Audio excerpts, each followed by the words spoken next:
Hello and welcome to the Computer Game Show. My name's David Turn. I'm here with Sean Bell, Hello. Matt Murray, Hi there. and James Farley. Hello. We're going to start the show by thanking our Patreon producers, as we always do. They are the Full Nels crew, the QuickBooks chap, Simon Nelson, Moomin Biscuit, Trans Rights and Human Rights, Dave Ernsberger, Colin Brown, Gazman, Rocketman76, Grey Dragon Claw, Smooth Monkey, Colin Smith, Richard Sawyer, John Tempelli, Jackie Sniper, Gordon Garrow, Safe as Records, Sam Higton, Ham Higton. I'll have a Ham Higton, please. Freelance Police, Jonathan Edwards, and happy birthday, James S. from Tom S. You can, thank you so much for your support, the Full Nels crew. We really do appreciate it. You can support us by going to patreon.com/TCGS and checking out the various different tiers we've got on offer for you. You keep the show going. And to the person that sent in a message a couple of weeks ago saying, why do you always do the Patreon stuff at the start? I hate it. Well, the show wouldn't be about if it wasn't for these people, mate. So maybe wind your neck in, eh? So have some bloody respect. Honestly, especially for the Full Nels crew, they're literally keeping the show going. You know what I mean? Just put. Also, we do some funny bits in here, so it's just more of the show you love, mate. All right, we make it work.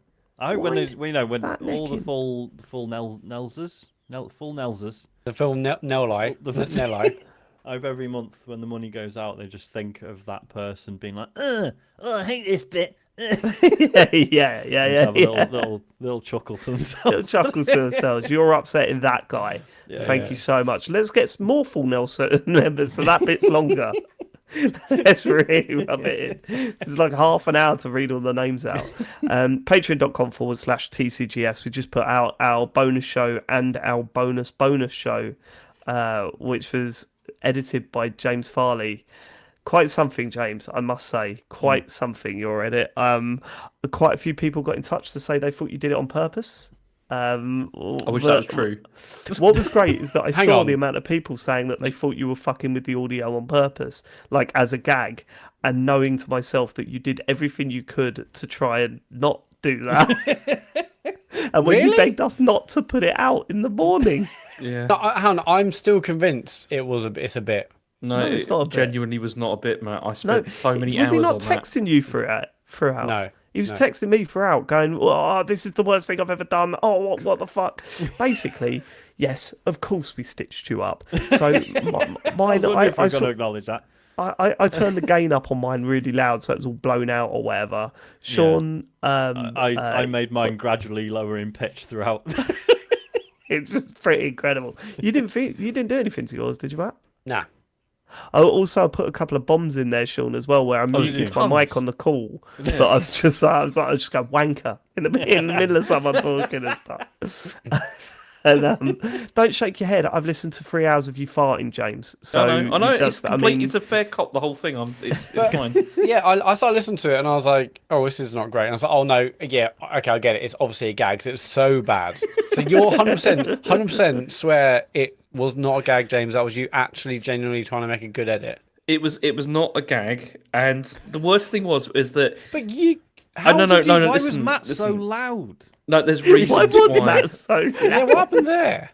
There's reasons why, and it's just it all goes down to David's audio, which was the one I became obsessed with, and then I kind of ignored the rest, and then you did everything you could to try and fix my audio, but when you got to the end of it, like, because I thought, oh, this is going to sound bad because I'm so blown out, I'm clipping all the time. Yeah. But then when I heard what you did to it, I went, James, it was better the way it was originally. Yeah, it really wasn't. No, it really wasn't. It really was, James. No, I've listened to it. No. I have. It's terrible, the one that there is now. But look, can we talk about the other one? Because I want to go into the whole thing. Because people haven't heard it. So I wanted to cry by the time that I'd finished that. It cries 15 minutes. Also, the other thing about it is that originally we recorded about 16 minutes of it. It's 14 minutes long because I ended up just cutting about 2 minutes because it was just unusable. It was terrible. Wow. Right, okay, so we'll talk about my next month's I want to try again. but just with, different things, Oh, God, does he really? Okay, cool.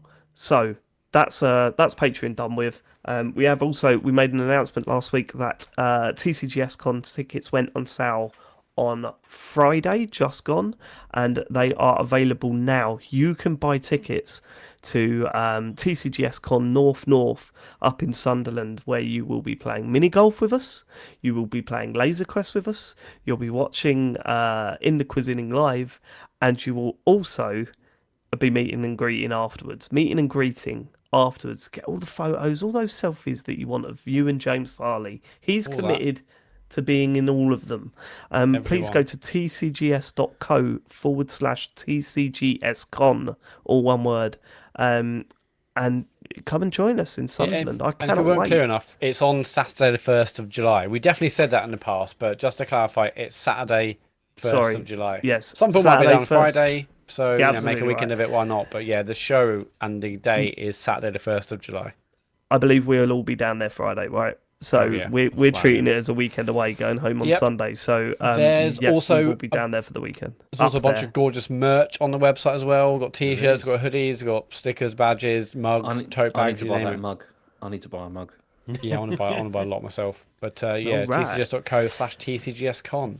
Yeah, seriously, come along. I cannot wait to to retain my championship. That's what my aim I is. don't know about. Well, we'll see.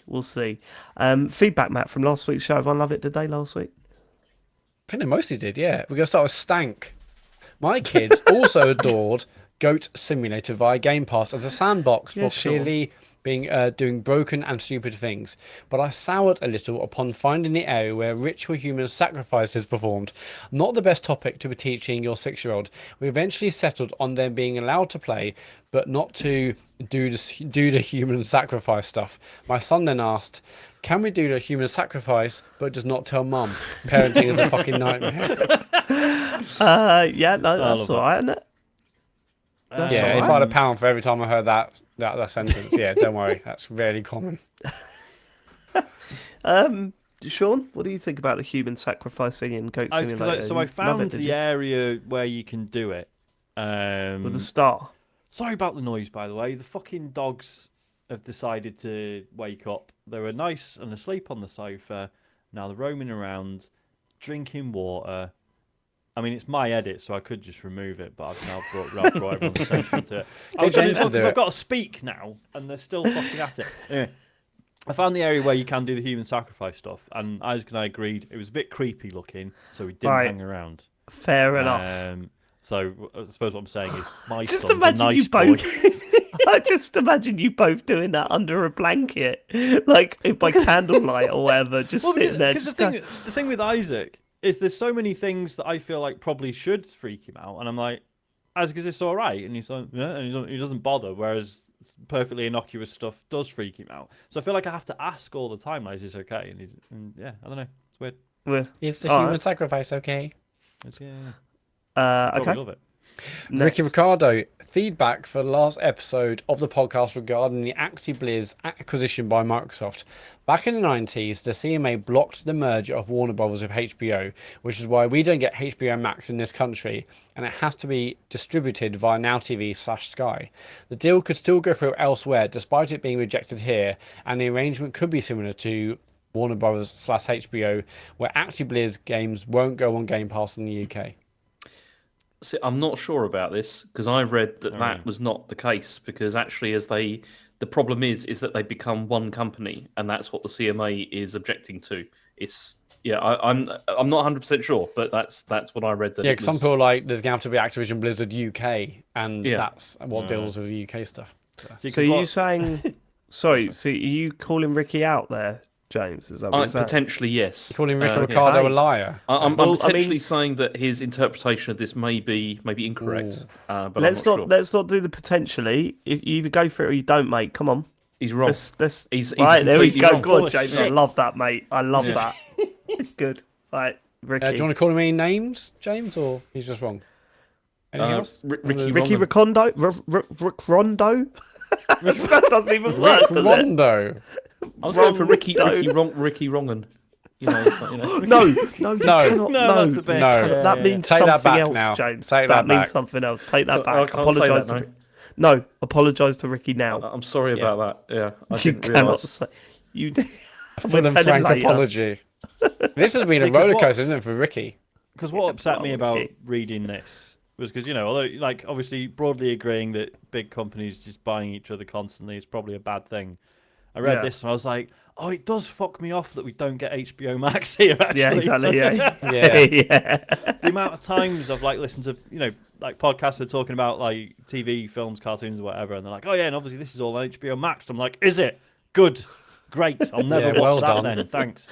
I must admit, if there's one thing we do need in this country, it's another fucking subscription service It's for true. television. Yep, Jesus I need Christ. another 15 quid to mysteriously leave my bank account. Oh every god, month. it's doing my nutting at the moment. Searching what would like, is it on this service? And it's always the one you haven't got, and you're like, well, delete that one then and get these ones instead. See, It does my nutting. I'm just looking this up, right?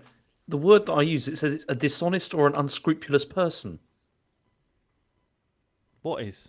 Wrong un. Right, okay, Oh, wrong- just right, trust that's us. not- The three of us reacted the way we did for a reason. We'll discuss it afterwards, James. All right. Is this something really bad? Are you just calling everyone out constantly now? Is this your default You position? absolute wrong un. Oh, I don't think you're right there, actually. No, What's the matter with you? I'm just curious. I don't want to make a mistake, Right, okay. It's a bit late Matt, for that. next. Well, if I did cause offence, I'm sorry. Can't believe. Anyway, right. The Next. next one is from Zelda Ring. Did Matt? How did you miss the Elden Ring tutorial? Hole Murray miss something in tutorial for shame. It's a little bit different, Zelda. Right, I may have missed the snow trousers in Zelda. That's not really part of the tutorial. That's just an item in the first. It's right thing. there, though. It's not right? exactly You'd like be someone saying mad go to down miss there if it. you want to learn how Elden Ring works. It's You nothing would like be the mad same to Zelda miss Ring. those trousers, though, Matt. It was. I They're went right through there. that tunnel. I just didn't look to the right to see a chest. That's not part of the tutorial. It's not a they're not. tutorial to get an item, is it? They're not even really to the right. They're almost like nudging you towards them. They're just Yeah, like, also- right No, there, it's a big old tunnel. I walked through a tunnel, and last time when I went to get them, I was like, "Oh, it's a chest there." I just didn't see it because I was like too busy taking in the wonder of the world. I'm sorry, sue me, Zelda Ring. I was enjoying the game. You know what I mean? Fucking hell, David. Whoa, okay. What gets me is that, isn't it in Zelda, you just look everywhere all the time? It's like when you're Well, playing a Mario game, right? I don't know. Maybe I looked somewhere else. Maybe I got a message. Maybe I was having a sip of drink. I don't know. Whatever reason, I missed that. That's not the tutorial. Right? That's not. That's just. I didn't click. I didn't get one bloody chest in a. For those listening on the podcast, and just to explain, there is a reason why I'm saying this, Sean, not to call you out. Sean was just away from his mic for a moment there. Hello. And just so you know, when you come, what you missed was Matt blaming not finding the snow pants in in Zelda, not finding the snow pants on taking a sip of drink. That's what he said. No, I could have said been he looking took at my a sip of drink. phone. I could have been, having a sip of drink. Is it juice? It could have been one a of those little- two-handed cups. You had to put the control down. And... It was a yes. It was A it was Tommy some, Tippy. Matt, do you drink out of a Tommy Tippy? maybe. I love to see you drink out of a Tommy Tippy. Please bring one mean, to to be TCGS fair, Con North. The money money my wife spent on that gamer table for me so I could not spill my drinks. Could have just got a Tommy Tippy. You still using it on the Could reg? have bung that all over the sofa. No one give a shit. Nice. There you go. His life has been It's useful. improved. I mean, the novelty's worn off. I'm not like, fuck yeah, gamer Well, you're table not- time. No, you're not doing that to it anymore. Yeah, right? doing videos of it and go, look. Yeah. So Right. what I'm saying is, you can't equate. No, How it's did you miss called the tour in Elden Ring to me missing the snow pants? You just can't do it, and I refuse it. Zelda Ring, okay? Wait, did you I use have the- seen a miss lot the- of. Go on, sorry. Did you miss the tutorial in Elden Ring as well, then, Matt? No, I didn't, and you got to be an idiot to okay. miss that. That's what the Okay, message well, is okay. about. Okay. All I've right. seen Do you understand? people. Yes, I see it now. I've seen Don't people on the tell me. internet. Just like having a really tough time with bits of Zelda that I thought like the instructions were like on the screen as you were trying to do the thing. Like people saying they don't know how to rotate stuff or like stuff Oh, like that. right, And I'm okay. like, literally said, or maybe have they got like the pro UI on, which is no UI whatsoever. Oh, right, I didn't know it was a thing. Yeah, I don't know if Yeah, that that takes was away a big right, thing yeah, for the last when- one, wasn't it? yeah, Yeah, the for the chat's last saying Zelda that's- people. Yeah. I'm Don't so use sure Pro. I mode. didn't bother looking at the Pro HUD. Well, need it. we shouldn't really get into this now, should we? Yeah, let's save it. Yes, Should we get on? Is that it for the Well, feedback? can I finish my bit, David? Or No. No, I mean, but Move surely on, that's Matthew. it, isn't it? just go to tcgs.co/deartcgs if you want to leave some feedback. How hard was That that? was a weird reaction. Are you all right tonight, Matt? Yeah, I'm good. I said, is that it for the feedback? And you said, can I finish my bit? And I went, yeah, go on. And then you went, yeah, that's going to it for go the straight feedback. into the news. No. That's why I said Matt. Now let's all calm down. We all seem a little bit on edge today. When I say we all do, I mean Matt seems a bit on edge today. So let's try and calm it down there, Matt. Okay? I'm just feeling a bit You all right, bud? amped today. Uh-oh. I beg your pardon. Amped. He's on Just the ring a clock bit. again. Don't know. It's been a busy day. It's a good game, that one. That You was a should be good game. tired after a busy day. This is why Matt's like the most successful out of us. I don't think that's the case. Let's move on. Is he? Have you seen the buildings I've put Because up? he, Have you he seen has how a many hard day books at James work, has and written? He's just like, fuck yeah, what a hard day at work. That was amazing. And we'd all just be asleep. Yeah, well, it's The fact, different. the fact that Sean thinks Matt's the most successful out of us is absolutely devastating to me. I'll be honest. You absolute pair of losers. Where's your books now, James? In Up the yours. games industry, Dave. It's where we all want to be. I I published don't a want to book. be in the games industry. Fuck that. I James think James Farley. must be livid. James is a literal professor, and he's like, this dickhead uses Twitter, and Sean Miggs is better than me. I feel like James hates it though. Whereas Well, that is true. That is that's true. I hate everything. It's fine. Oh, we know, mate. James Farley, go on. Let's go to the Okay. news. So, the first bit of news I got is that there's the PlayStation showcases coming this week.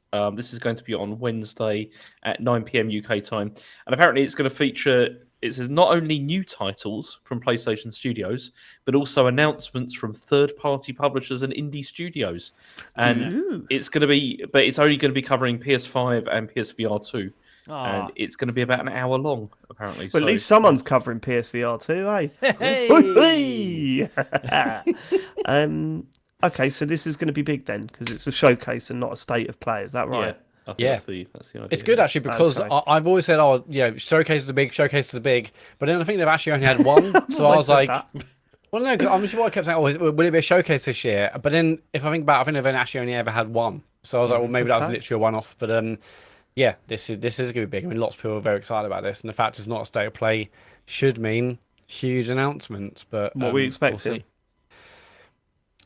If I were to guess, I mean, I would assume we're going to see the Last of Us multiplayer game that we've heard about. That's still happening. That's this year, so that I assume Spider-Man 2.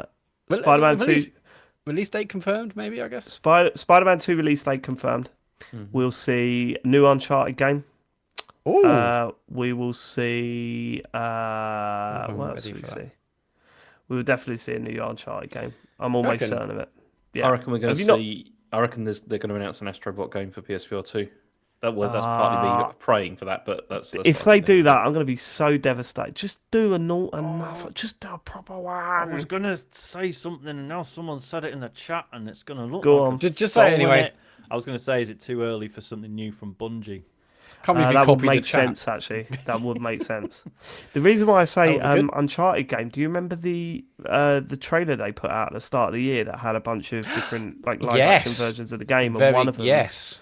Yes. was of an memory. Uncharted looking game with what looks like Nathan Drake's daughter. as the- Yeah, okay, Ah. that'll be interesting to see. I mean, I feel like I kind of got my fix by the end of Uncharted 4, although that was brilliant. But how long ago Oh, I was will that? ring up No, Naughty that's Dog then mad. and tell him There that was- Matt's had his fix. Forget Could it. you? Yeah, so Forget delete it. it, Cancel don't it. bother. More of those games that were brilliant. Like, I don't know. Man, that game came out in 2016.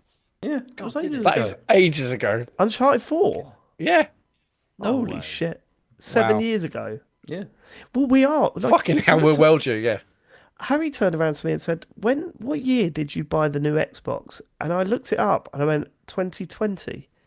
Holy shit. We're 2023 and nothing has come out for it. It's mad, isn't it? No, I'm looking forward to this. I think it's going to be fun. And if they are going to show Spider-Man 2, I am very excited to see what that looks like at this point. I just want to know, because the thing with Spider-Man 2 is, like, I know they will show like cool cutscenes and fights and stuff. I just want to know what's different about this one. Not, which isn't to say, like, even if it was just more of the same, I'd probably still be up for it. I'm intrigued as to how the whole two Spider-Mans. Right, works. that's it. And I think that was my biggest disappointment, because we were talking about what they could do to that game to make it interesting again. Because as brilliant as Miles Morales was, and it was excellent, it didn't really feel. It felt like an extension to Spider-Man, right? It did feel like DLC to some extent. More than that, slightly more than that, but like it did feel like a little bit like DLC. And we were saying, the one thing they could do is to introduce this multi-dimensional stuff into it. Like where you're sort of going in and out of dimensions, and different Spider-Men are showing up, and all of that sort of tears in the dimensions across the city and stuff. And then when they seem to be like, we were getting all excited about it, and then we saw the teaser, and it was like, here's Venom.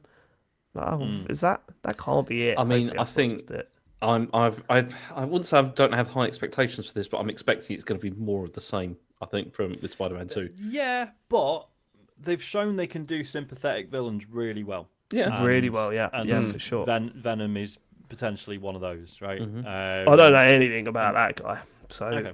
Well, No, I know there's movies and that's what's literally a what I know. great film. It's just, but yeah, are the films trash? no, they're not bad. Come on, I've Sean. only seen the first one. No, it's fine. It's not. They're not bad films. They're fine. It's very silly. If someone told you they were part of the Marvel Cinematic Universe, you'd be like, "Oh, really?" Yeah. Until you watch a film where it's literally the fucking bit at the end of it, and I was sitting there raging because I didn't know what the fuck was going on. But yeah, basically, because I think what they will do is, I think they will do. So they'll do Spider-Man 2, and then they'll do a Miles Morales. But I think you'll play as Venom in that. Because basically Venom sort of becomes like an anti-hero, right? Where he's he's a bit out of control, but he's basically a goodie. So I think he'll be the sort of 2.5. But we'll see. We'll see. We will I think see. I'm more excited about that game for the story than. I mean, the game will be great, obviously, but I just want to play more, see how the story evolves, because I love the first two, or the most recent two, even. I think we'll probably get more on Wolverine as well. I think they'll probably show a bit more of that. Yeah. Because that was that's for next year, isn't it? Obviously, That's exciting. Yeah, but would they show that at this point if they're going to be focusing on? I was going to say, would it not Spider-Man? be confusing if they do both? Yeah, I I think think they might leave that until the end of the year. I reckon they're going to show confusing? quite a lot of People are gonna- stuff. People are going to be watching. But hang on a minute, it's the same guy, isn't it? Well, because I think they may Yeah, be it's quite not the similar. right word. They may be quite similar in. I see what you're saying. You risk people being like, "Oh, it's all superhero shit." I guess. Yeah, for sure. Oh man, I want to see another Guardians film though. I know what we just said, but come on. Okay, so that's coming up on Wednesday. Are we doing a talks over? I would like to. Okay, I will think try and be there. Okay. I could probably be there, yeah. For that. I would love to be Maybe there. it would Actually, just be me, big PlayStation fan, Sean. what time is it in the UK? What time is it in the UK? No, 9 Yeah, o'clock. bro. 9. Yeah. Yeah, I'd love to be there. I'd really love to watch this with you guys. That sounds like he's already pulling out, guys. I don't know. But unfortunately, yeah, I'd love to be there, but I mean, I've I'll watch chosen it with not you, to Sean, be. because I want to see how many games we can go. Oh, it's not coming to PS4, Sean. Sorry, Yeah, we I know don't that. got PS4 already. anymore. Sean's not got a Like PS4. we're He's expect- got one anymore. James, I'm waiting for the PC releases, which I'll get in another year. So it's, I'll tell you It's what, I absolutely reckon fine. they're going to show a lot more of those because it seems they're more interested in porting a lot more games to PC. Do you think this is the place for that? Like big PlayStation event. Here's our PC ports. Like, Probably isn't not. that a I PlayStation think blog for thing? the biggest. So if there was a PC port of like Horizon Forbidden West or Ragnarok, I'd have that. But this is for PlayStation gamers, like who have probably played those big games already. I feel like, but they're like we've I'm a played this big- like 2 I'm a years big ago. We don't give a PlayStation fuck gamer, about your Matt. PC ports. I mean, it I'm works a for big Nintendo, PlayStation right? gamer. I just don't have a PlayStation at the moment. Right, okay. Right. Oh, hello. What's your name? Sean Bell, yeah? Sean Bell. Got a PS5 for you. Yeah. It's all kosher. It's all brand new. It's all kosher, mate. Don't worry about it. It's all working. Has he got the, It's the a disc with one. Is it the disc one? Okay. It's got a disc one, right? Yeah.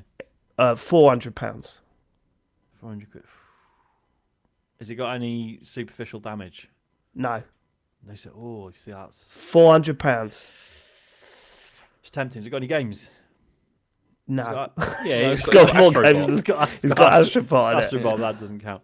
It does count. I do need 400. I'm just trying to get need a you. Blu-ray player.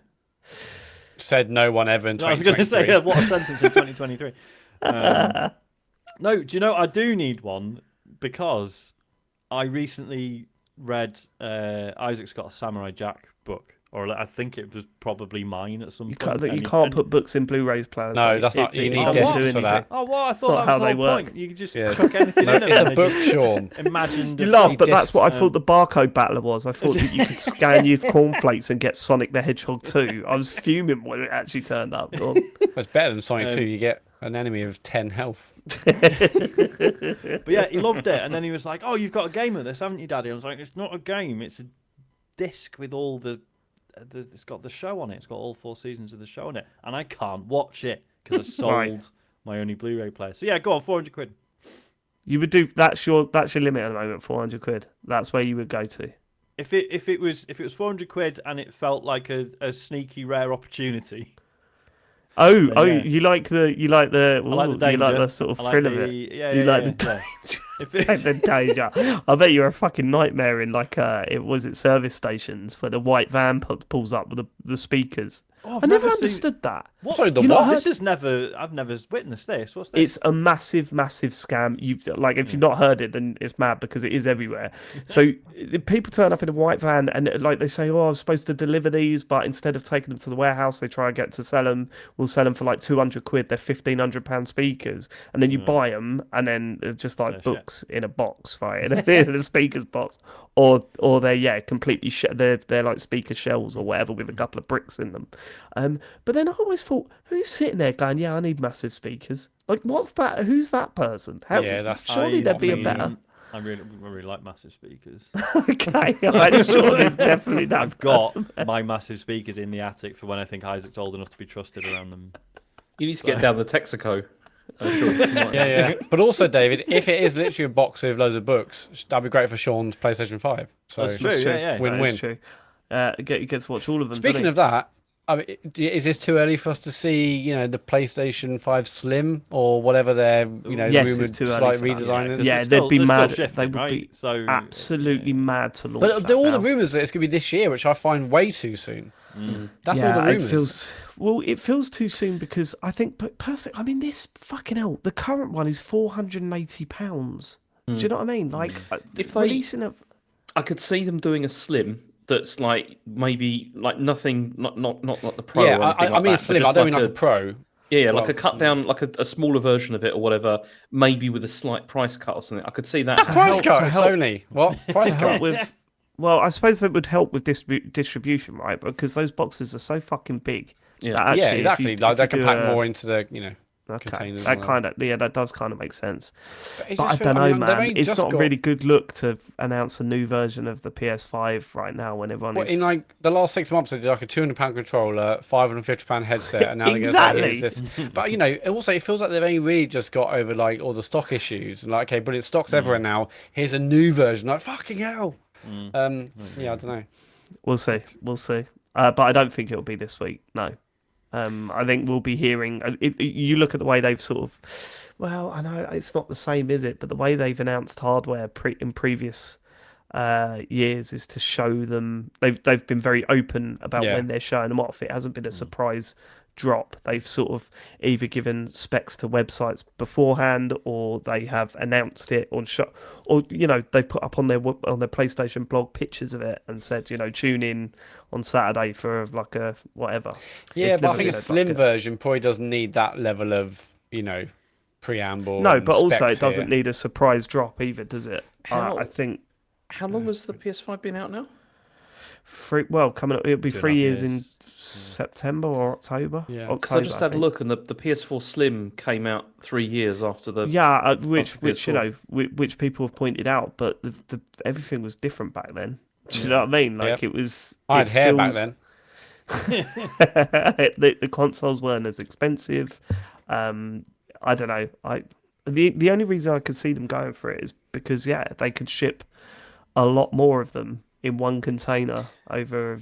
You know what I mean? I mean, if they worked out a way to make the manufacturing cheaper or whatever and all that, and then in a smaller thing, and then Well, just they've charge already the been same. doing that, haven't they? If you remember correctly, the current PS5s that you're buying they've been value engineered from the original one, like with smaller what they call it, vent. What are the fucking big metal things called? Heat sinks. Oh, cool heat sinks. Cars. Yeah, sorry. Yeah, with smaller heat sinks and all that sort of stuff. So yeah, they have been value engineering them and changing the way that they put them together. So I don't know. It'd be interesting to see. It feels what mad that it'll be a this year thing, but if I do it, I do it. Whatever. It's a year a finger. We'll see. We'll see. Should we get into the next news story? Yeah, so I mean, aside from all that stuff, they're going to be showing PSVR2 stuff probably. But Jim Ryan has been commenting on the PSVR2 because they asked him about, how well is it doing and everything. And this is what he said. He said PSVR2 has just been launched, so it may be a little too early to judge its popularity. But we're happy to see many positive reactions from users and media. That means they haven't sold many. It says we'll continue. It says we will continue to push forward so that those who purchase PSVR2 can enjoy it for a long time, and we can also secure profits. Wow. That's such a crazy thing to say. Yeah, it's weird, that console, isn't it? I mean, you would if someone had turned around and said, "Is it out?" You wouldn't be surprised with that reaction, would you? It seems to be very quiet. James, have you played it much since? And it's not a test, obviously, but I'm just interested. Yeah, I have. I mean, I've played it on and off, but I haven't played it because other things have come out. That's been one of the biggest problems. Is that I mean, one of the games we're going to talk about today, I've played that on it, and which was very nice. It was a very nice experience, and yeah, it's good. It's just there's been other games. 500 quid, nice. No. Honestly, obviously not. I mean, this is one of the other things that came out from this, because apparently there's this research firm called IDC, and they reckon that Sony have sold around 270,000 units by the end of the first quarter. And worldwide? I don't know if that's worldwide or not. It doesn't say here, but 270,000 units by the end of the first quarter. And then they also said, I suspect a price cut on the PSVR2 will be needed to avoid a complete disaster of their new product. So that was the thing. I mean, I still reckon that's going to happen. I reckon they'll cut it by 100 quid by Christmas. I still reckon that's going to happen. 100 quid? Yeah, I still reckon 100 quid by Christmas. They'll right. cut it. Well, you heard it here first. Yeah. Listeners. Well, you would have heard it on the Game of the Year prediction show first, but I'd forgotten all about that. I can't even. I remember one prediction I made, which might still happen, but I can't remember the others I made. I'm quite looking forward to next year to see how wrong I was again. Is that it for this one? It's weird, just like him clearly feeling like he needs to be defensive about it. I don't know. Like, I don't feel like anyone's been pointing at the sales numbers and going, "Ha, it's shit." Like, well, yeah, it's but just been. Isn't that even worse? There's been no buzz. Yeah. Well, this There's is been it. no Like, talk of it. It came out with a bang. Everyone loved it. Like, all right, probably too expensive, but whatever. Like, everyone who has tried one is like, yeah, it's really fucking good, and yeah, but then it just feels like there's been no noise since. Like, they've just not really been pushing it in the way that they easily could have. Like, I don't know, it's strange. Part of the problem is the games, like, in the sense that I'm not saying there are no games for it, because there are a lot of games that have come out, like, over the time. And I mean, the other day I bought like Walkabout Mini Golf. That was like 11 quid. Bought that. Yeah. It's great. Yeah. It's still very good. It looks significantly nicer than the Quest version, and it's really nice. It's great. Does it look nicer though? Because the whole point is Sean's getting defensive. I know, again. getting annoyed. Because I've played it on PC as well. Yeah. It's the fucking same. Right. No, it's really not the same, Sean. Like, it's really not the same. Okay, James, I've played both side by side. It's the same. You haven't played the PlayStation version. Yeah. Yeah, because the PlayStation one's going to look better than the PC version, is it? It looks very good, Sean. Like, much better than that version. Okay. Yeah. Okay, you enjoy your Quest, mate. And yeah, thank you. Enjoy your 480p displays. I need a digital foundry. I need a digital foundry to get on this. Okay, right. Is PokerStars out for it yet, James? No, but it is coming very soon. Apparently, that'll look. That'll be good when it gets another 5-year-old game on it. Yeah. Looking forward to that. Fucking hell. This is the console wars that everyone dreams of. Oh come on, it is shit though, isn't it? That like these are the highlights. Like Yeah, we shouldn't be talking no, about it's- Walkabout Mini Golf and Poker Stars as like, oh, thank true. God they're coming to PSVR2.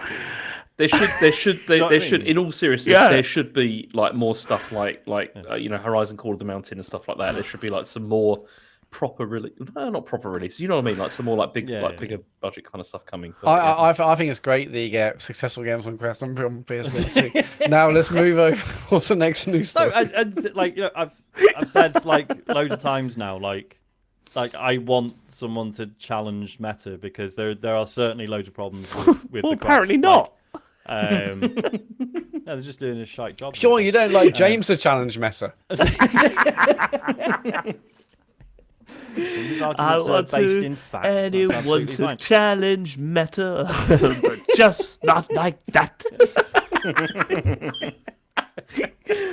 No, it's just because obviously it's absolutely no secret that nobody wants the Horizon Worlds shit.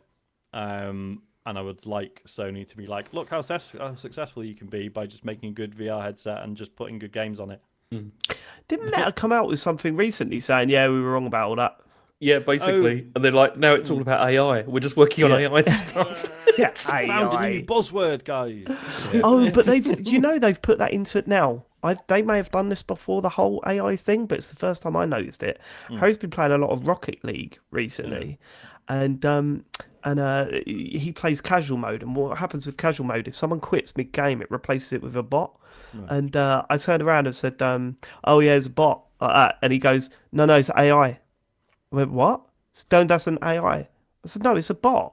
And then he showed me on the menu, and they've replaced their little avatars that say AI next to the bots. And I was like, "What? They've never been called artificial intelligence. What are you talking? Why is the world doing this? Is this like POV? This is like POV on TikTok. You can't just Everyone change getting it what wrong. point of view means. Yeah. It's it's outrageous. Yeah, everyone's going like, are you playing the AI matches? Are you in bot matches? No, are you playing AI matches I mean, against AI? arguably, AI makes more sense than bot, right? It's not. At no Yeah. point if you thought, yeah, that's a robot. God, you Dumpling. are up for a row, aren't you, today? You are up for a row, sure, Bell. I remember when you used to be fun. This is your idea Actually, of no, I fun, don't. Dave. This is. I like the spiky Sean. This is good. Quick, call James a twat. Yeah, okay. Okay. Wanker. Is that it?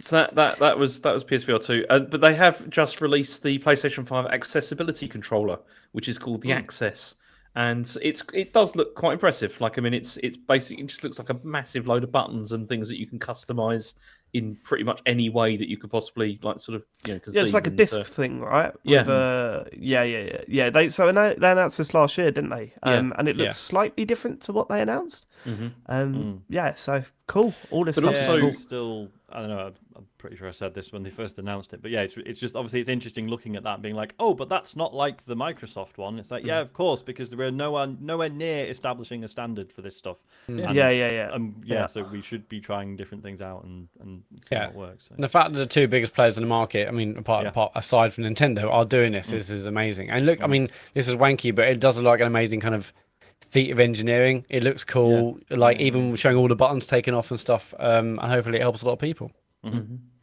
Yeah, fingers crossed. I'd be interested to see how the reaction from that community is to it. Like, I remember that the Microsoft one was like massively popular because of how customizable it was, and how it what it was.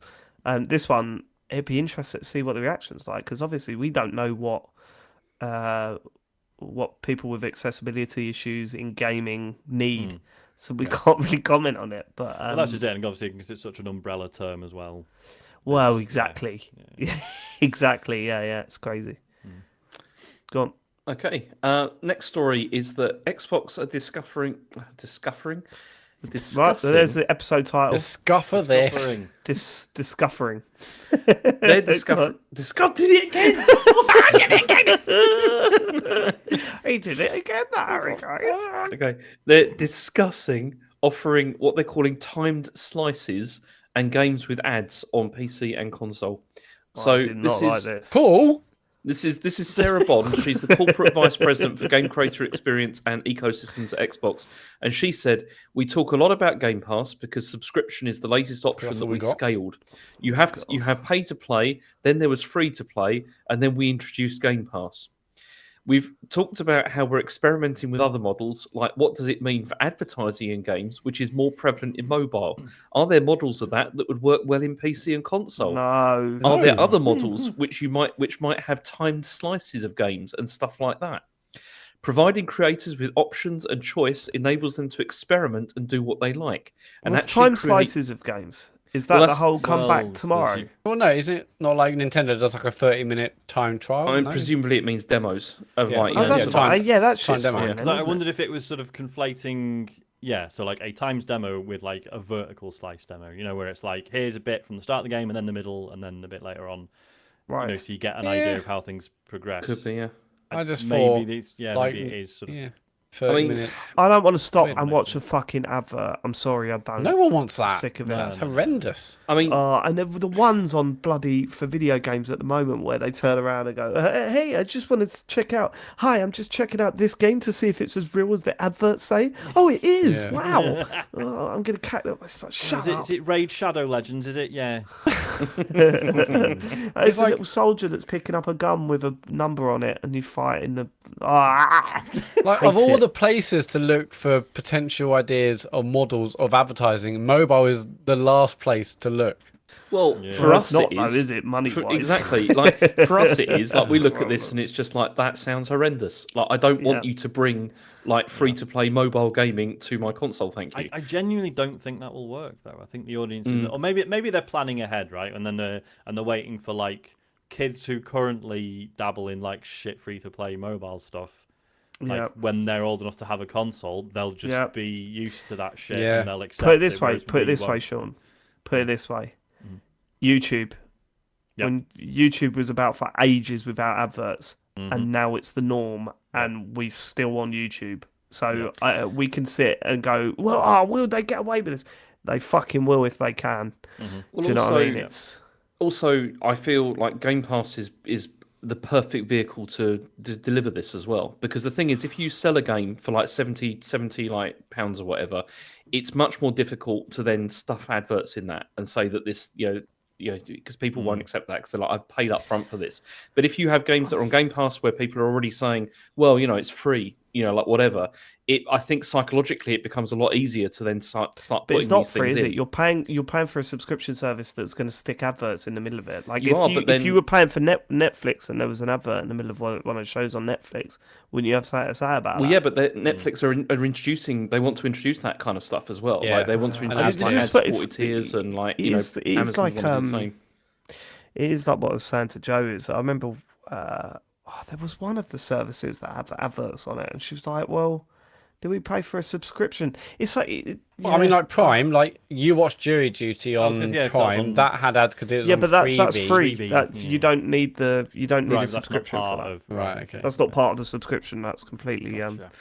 But separate. yeah, I can't ever reconcile paying for a service that is going to show me adverts. Like that's the first thing I want fucking gone if I'm paying a subscription for something. But we're already doing that though. Like if you buy like when you buy like Xbox Live Gold or whatever, you're also being like there's loads of adverts on the dashboard and that sort of stuff. Like But why? they're there either way, right? And they're not Yeah. in the games. They're on the. No, that's true. But they're not. Yeah. Yeah. It's Integrated tough, with isn't it? games. Because it's like I remember when things were coming up about like, you have to pay for Sky Sports or whatever, and the amount of adverts on Sky Sports. It's like, well, you're subscribing to that and getting adverts like constantly, and then it's like, well, I bought a magazine and that's full of adverts. Yeah. I bought that magazine. Why is that full of adverts? And you go back and you look at it like that. You go, oh shit! I could see why someone in marketing somewhere thinks this is okay. I think. Don't slag The off pure difference- marketing. Jesus. They are all the same. The Every the single difference one. I think is that when I sit down and watch when I sit down and play a video game, that's a limited amount of time, and I think a disruption in the middle of doing something in a video game feels more substantial to something that you're passively watching. Yeah. I think there is a difference there. And is it Um, like if you say it was the Game Pass version of a game will have ads in, but you can buy it and not have the adverts anymore. It's like right, but then is that like a larger burden on the developers as well to have to fucking find the accommodate? places for them to put Yeah. adverts in. And No, stuff. no, no, Yeah, no. hate I the mean, idea. that will be like there'll be AI inserted, Okay. David. That No, will be no, dynamically it's- inserted. No, Well, that's Sarah all right, then, Bond I'm all says right with this it is now. better for game creators because she said it providing creators with options and choices enables them to experiment and do what they like and actually create more immersive and creative experiences. Who's this person? She's the corporate vice president for game Yeah, creator yeah, yeah. experience. She's done ecosystems loads at of Xbox. Xbox shows. Yeah, Which is Right. Get rid. great. Bye. Yeah, I'm looking forward to the moment where there's like a really emotional cutscene and suddenly like an advert for Just Eat pops in the middle of it. Yeah. Get rid. Go on next. So Ubisoft have released their earnings report for the end of the fiscal year 2023, Was and it really good? no, things are not going very well. It Right. seems. They haven't released any games, have they? Well, I no, don't think I have. no, not that many. But they said they're restructuring now to focus almost entirely on Assassin's Creed. That's going to be like the main sort of focus, it seems, of the company. And so they said the next major entry, which is Assassin's Creed Mirage, is coming out this year. And there's also going to be a whole ton of like spin-off projects and all that kind of thing. But they are still working on a new, version of the Division, which is going to come out, and Avatar: Frontiers of Pandora, and what they're calling another large game. Oh, that's- good. I exciting. love large game. Yeah, me too. Yeah. I can't believe there's a sequel. No, this is amazing. Yeah, news, that isn't is it? the 'Cause- sequel. Another large game. Oh yeah, That's- because I love large game. Large game was incredible. So the fact Yeah, they're doing a sequel, I'm really pumped for this. Yeah. That was the. Yep. No, I know. I was carrying on, David. It was a great gag. Thank you. I don't know, man. They've got a lot to do to convince me that they're back on it. You know what I mean? Yeah. I mean, I didn't even play the last Far Cry game, and I was a massive fan of that series. Just didn't even bother with it because it just felt so, I don't know, lukewarm. Like I didn't, it did nothing to get me excited. Yeah, he was the main I was character going to as well. say when was the last time they did anything up, genuinely Matt. new, but then we had fucking what was the Zelda-ish one that apparently no one can. Oh Like, yeah. no one seems to be able to actually sell it because it's always like £3. Fuck, what's it called? what's I can't this? remember now. Is Yeah, this the one that loads looks of like people God played of it, it's the actually- Animals of the Gods or some shit? Yeah, Isn't it? Phoenix So Rising. Thank you, Louis. Phoenix That's the one, Rising. Oh yes. yeah, Animals of the Gods. Yeah. Yes, aka Animals of the Gods. That was Animals the of God. It's tagline. meant to be good, right? Just for whatever reason, people just aggressively did not give a shit. Riders Republic, same thing. Like Oh it's yeah, meant to be Riders great, Republic. and it's like £20 most of the time. That's the one that's like just like loads of extreme sports in one package, and apparently it's well decent. And there was that Oh, there we go. Mario. Sorry, there was Louis the- corrects himself. It was Immortals: Phoenix Rising. There you go. Oh, so something about gods. Oh, it was called Gods and Monsters, and they rebranded it at the last minute. well, there you go. See, we Animals got of the there. Gods. In a way. Animals of the Gods. There was Roller Champions. I think that was a bit iffy at launch. I've played that. though. The problem is that fell into the gap. That fell into the gap of, hey, this is a competitive online game that's trying something different. And when a game as good as Knockout City doesn't succeed, Yep. then that just no hope. skating game weren't gonna didn't have a chance. You know what I mean? Well, they also did yeah, I Mario think- Rabbids as well, which didn't hit like that was. No, it didn't, did it? No. I guess it's crazy, isn't it? my point is, we can roll our eyes at like, oh, they're doing more Assassin's Creed. They have actually done some new stuff, and none of that's stuck either. So I don't know. Yeah, exactly. It's a Yeah, funny one, isn't it? it But is, you know, it is and a it's- strange one. Yeah, I mean, Trackmania's coming to console soon. Yes, that is. Okay, yeah, well, we'll get on that'll earn them another £20 in the pot. I imagine. Well, it's free. No, it's free to play, Sean. So probably Exactly, not yeah. actually. That's what I mean. So it's just. When's that? Is that? That's next week, isn't it? That's coming out. Oh well, you there say goes it? Zelda. Something like that. I don't know. I'm definitely gonna play it. I can't wait. Hell yeah. Trackmania. Hell yeah. Yeah. Right. I mean, Okay. Ubisoft. Yeah. Last story, is that Yes. Mortal Kombat 1 has been revealed. Yeah. I couldn't care less about this. I don't know if anyone Nor else could wants to I talk about actually. it. I realised that I liked Mortal Kombat back in the day, but that was back in the day. When everyone was going nuts for that trailer, I was like, okay, sure. It's I'll big. probably- Oh, I It's thought the fucking trailer was massive. excellent. I watched that trailer and was just like, oh yeah, okay. Isn't it like in Killing terms each of other. Yeah. sales? It is like the biggest fighting game, right? I don't know That's actually. my understanding, and it's because like it actually has like a huge, really solid single player experience, right? That's right. Yeah, it's which got the is story why- mode in it and stuff. Yeah, which is why Street Fighter 6 is. I'm not saying they're like copying Mortal Kombat, but like that appears to have like quite a fleshed out campaign versus the previous games. Yeah. So yeah, it's just interesting, isn't it? That it's like obviously fighting games, obviously typically are massively player versus player, whereas actually the one that puts a bit of effort into having a story mode actually does really fucking well, and it is really Yeah. good. Yeah. There's a lot of fans of that series, so yeah, I'm sure they're interested. But yeah, it's just never been fighting games have sort of passed me by these days, and The time investment is just too. oh, big. people are just way better. It would be like trying to get into first-person shooters now. Do you know what I mean? There's just like absolutely no point. It's that, and also all of these games when they come out, they all seem to be like missing loads of stuff that they're going to add later as downloadable content, and it's like really obvious that they're doing that. And I hate that because it's like I always just feel like I want to play like the game with all the characters and stuff. I don't want to think I've got to shell out a load more money later on to buy. No, I don't think like the Mortal roster. Kombat's never done that, really, is it? I mean, I don't know. there have been downloadable characters later on, but I kind of I see what you mean by that. I mean, they used to be fucking hell. Hold on, one sec. Ooh, we're having a pause, I guess. It would seem so, Normally we would just carry on seamlessly, but but we can't. It sounds was an abrupt significant. one. We don't know what's going So on. we can just have a little chat in the Shadow Realm, which will never Yep. make it onto the actual episode. I guess the breaking news is that Newcastle qualified for the Champions League. I'm sure you're about to say that, Sean. So yep, sorry for it's on my interrupting you. mind. Yeah. Ben says David's just shit himself.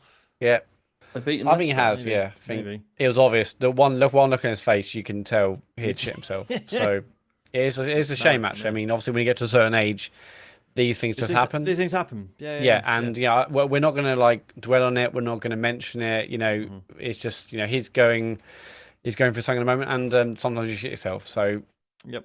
yeah, I mean, obviously no jokes in the chat about it, and we won't mention it please anywhere don't else. make- But please don't make fun. unfortunately, it's just one of those things. it's just one of those things, isn't it? It is. He doesn't really like to talk about it. He doesn't like to mention I it. did really. shit myself. Oh, oh, fuck, he's back. I did shit myself. Everyone that cool. No, you caught Fucking us, guys. spider the size of my hand crawling down the fucking wall right next to me. fuck. Now. And that made you shit yourself. Yeah. Yes. Okay, so, Yeah, that was so we were on the Absolutely. money. me as well. Yeah, that was horrible. But it's okay now. It's been dealt with. That's probably right In a down the humane timestamps. way. Remember this, my problem this week. Where are we? Where were we? We were talking.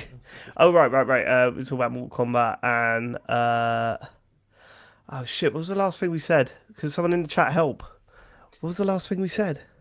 I don't know. I was talking about DLC characters. Yeah, you're talking about and how they- DLC. yeah. Oh, characters DLC coming in. characters. All right. God, it's fucking massive, that cunt. Right. You've got me looking at checking the walls now. I know, it's the worst, isn't it? Sorry, okay, yeah, episode title's gonna be fucking massive. That cunt. Okay. You wouldn't have the balls. That's the problem. Wouldn't I? What would happen actually We've on had Apple several Podcasts? times we've tried to put shit in the title Yeah, or whatever. no, and you've yeah, gone, no. I think What if about the that a lot, children actually. are put off. At least once a week, I think about calling the episode, "Fuck my cunt." But like, what would happen on Apple Podcasts? Like, they wouldn't show We you probably that. get our most downloads ever. No, but they would. Like, would they like kind of? Would they just be like F? Star star star? Like, would they? They I wouldn't don't know. show the full title, surely. I don't know. All right. find out. Okay. Right. Okay. I think I know where we're going. Ready? Yep. Yeah, I know what you're saying, James. Like they used to unlock characters, and now that they do release them over time now. But they still usually come out with a help. Like Mortal Kombat usually comes out with quite a few characters. And I remember, God, Jesus, we got back to Killer Instinct. Do you remember how that launched? That was a pretty mad launch on the Xbox One. The Xbox One, yeah. Yeah, didn't you just buy it with one character? You had and then to you had to buy- buy all the characters individually. That was when they did like season passes. That like they tried to do that, and Well, then they like, eventually did that, I think. Yeah. Because But, like, yeah, and then like Tekken games have been crazy. Like, it launched with so few characters, but it's still like full price, and then it's like loads of like extra ones over like It's funny, isn't it? Because obviously Street Fighter 4, we're entering. Sean pretends to know a bit about fighting games now. There we go. Strapping everyone. It was still tied to there was still an arcade version, right? And that was a very prominent part of the scene, and it was where a lot of people would play the game.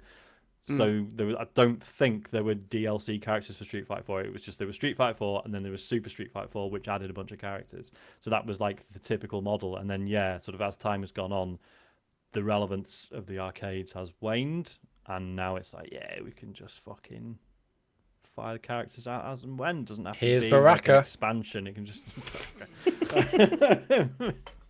Why did you like the trailer so much, Matt? I think it looked great. It looked exciting. I thought even like it obviously it's really high quality CG. It's looked. Yeah, I mean, I'm not gonna play a fighting game. I'm not gonna play this game, but I just thought it was a really excellent, really well done trailer. Got me pumped for a game I'm never gonna buy or play. Cool. All right. Well, that's is that it for the news, James? It's it for the news, but I have got a Fantasy Zone entry for this week. Oh God! You didn't warn me. I think the video's ready to go. Here we go. About to find out. I am pumped. Right, here goes. I'm going to press the button and see what happens.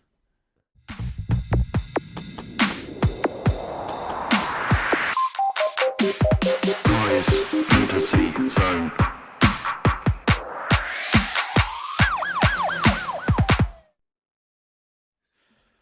Whoa! Oh shit! I can't believe. Oh, hang on. Where's my remote? I'm going to put my light on rainbow mode.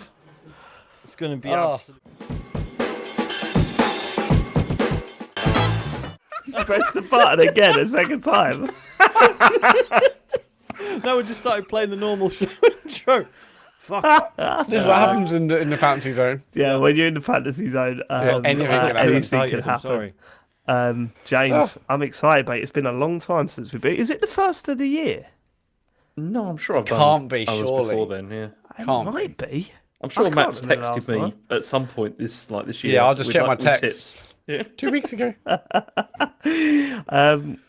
James Farley, what's in the fantasy zone, mate? What can you see? What can you tell us? Well, I've got a rumor about a game. I think Sean was interested in this one. Called Skull and Bones. Oh yeah. Okay. See, it's Ghost launching tomorrow. Yeah. Well, this is what I've got. So this is what it says. This is verbatim. This is what it says. After so many delays, What do things you are mean? not Sorry, looking. before you say it. Yeah. What do you mean? This is what it says. What Yeah, do you no, mean? actually, no, James. Are you prepared to reveal your sources for this? Absolutely email I not. received from Absolutely not. Eve. Oh god. This is what the text that I have received says. The current state of Skull and Bones. After so many delays, things are not looking so good. I heard from a friend of a friend of a friend that the game might not even re-released this year, and with every passing month, cancellation looks more likely. Yeah. So yeah. So when was this post? About 4 years ago. Yeah. I mean, I thought it what. I know because they said recently, didn't they, that it was still being worked on. Yeah. Well, it's And supposed we to were be Next like, out. fiscal what? year. Yeah. Why? Well, They this did is say it not was out looking this good. year. Yeah. I think it's the And then next they- fiscal year, or before kind of fiscal 24, which is up to like next kind of May or whatever. But well, how is this going to affect the Netflix show? That's what I'm thinking about. Yeah. And it's Ubisoft, right? Yeah. This is the one that they said that They can't people release indicated that. they had to get it out for tax reasons as well, because otherwise they'd have to give a load of money back to the government. Right, but That's no right, one's yeah. gonna buy it. No one's gonna play Well, if it's this good, they game. will. No, don't is it know. going to be good? No, because we've just been talking about decent Yeah. Ubisoft games that no one gave a shit about because, who cares? This is like Pirates of the Caribbean and stuff, isn't it? I do think this is hardly fantasy, though, James. No, this is Do you know what I reality. mean? This is Farley's hardly hard reality zone. It's a rumor. It's a rumor. Farley's obvious zone. I mean, it's a bit Farley's thin. home truths. I'll give you that. It's a bit thin, but it's a rumor. Okay, well, thanks for that, James. It's a rumor. And Confirmed. yeah, there we go. There we Heard go. it That was first. Farley's fantasy zone. Right, should we get to what you've been playing? Yes. Yeah. Let's have a Tears of the Kingdom update, Yeah. please. Where we at? What we doing? We're gonna be a little bit more looser with the chat this week because Yeah. Because I want to gonna talk keep- about the depths. let's talk about the depths then. Because this was the game changer you were talking about last week, right? Yes. Right. And you're So- not a huge fan, is that? I think it's terrible, but clearly I'm missing something. Like I'm clearly missing something. Well, because so what's really interesting, I mean, yeah, so, it's clear quite early in the game that there's these big fucking holes in the ground with all the, the gloom coming out of this spooky red shit coming out of them. And so, as I said last week, there's a point in the story quite early on, relatively speaking, where it's like, oh yeah, you should go down one of those. Like, you should go down this specific one. There's like a bit of a quest chain that introduces you to the whole concept of it. where is And that? In the main missions, yeah. the main path. And the fucking, I keep forgetting what they call it. The main sort of gathering point near Hyrule Castle. You know, Yeah, there's the that lookout little landing. base. Oh right, I didn't Yeah, pick yeah, up yeah. on that. I went down Well, there in a this is different it. route. Yeah. A lot of people haven't picked up on that, and that's what's really interesting. So I missed that, and I just decided to be a big brave boy and just jump down one of the holes at some point. Yeah, Okay. I went down the first one, and then things happened, and then there's a later mission which I was like, I appreciate it a bit more. So I went down there and fully shat myself because, for those of you who haven't played it, yeah, you jump down one of these holes and it's clear that there's an environment down there, but you cannot see a fucking thing. It is Yeah, it's pitch black, yeah. But you can see, like, obviously there's items dotted around. You can see enemies, kind of.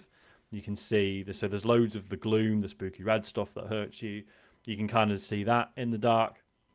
But basically, yeah, until you twig that, the 200 bright bloom seeds that were in your pocket, until you twig that that's what those are for, initially you're just like, fuck, this is horrible. It's like the Four Kings in Dark Souls, right?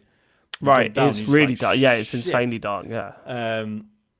And basically, so not knowing, because I say that there is this very short chain of quests where it's like, oh yeah, here's how this area operates. So I just fell in knowing nothing and just having to work it out. And Oh yeah, no, it's kind of the same for me. I I didn't really fucking loved know. it. Yeah, I Like, didn't really know the concept of it, and it was all a bit. I think.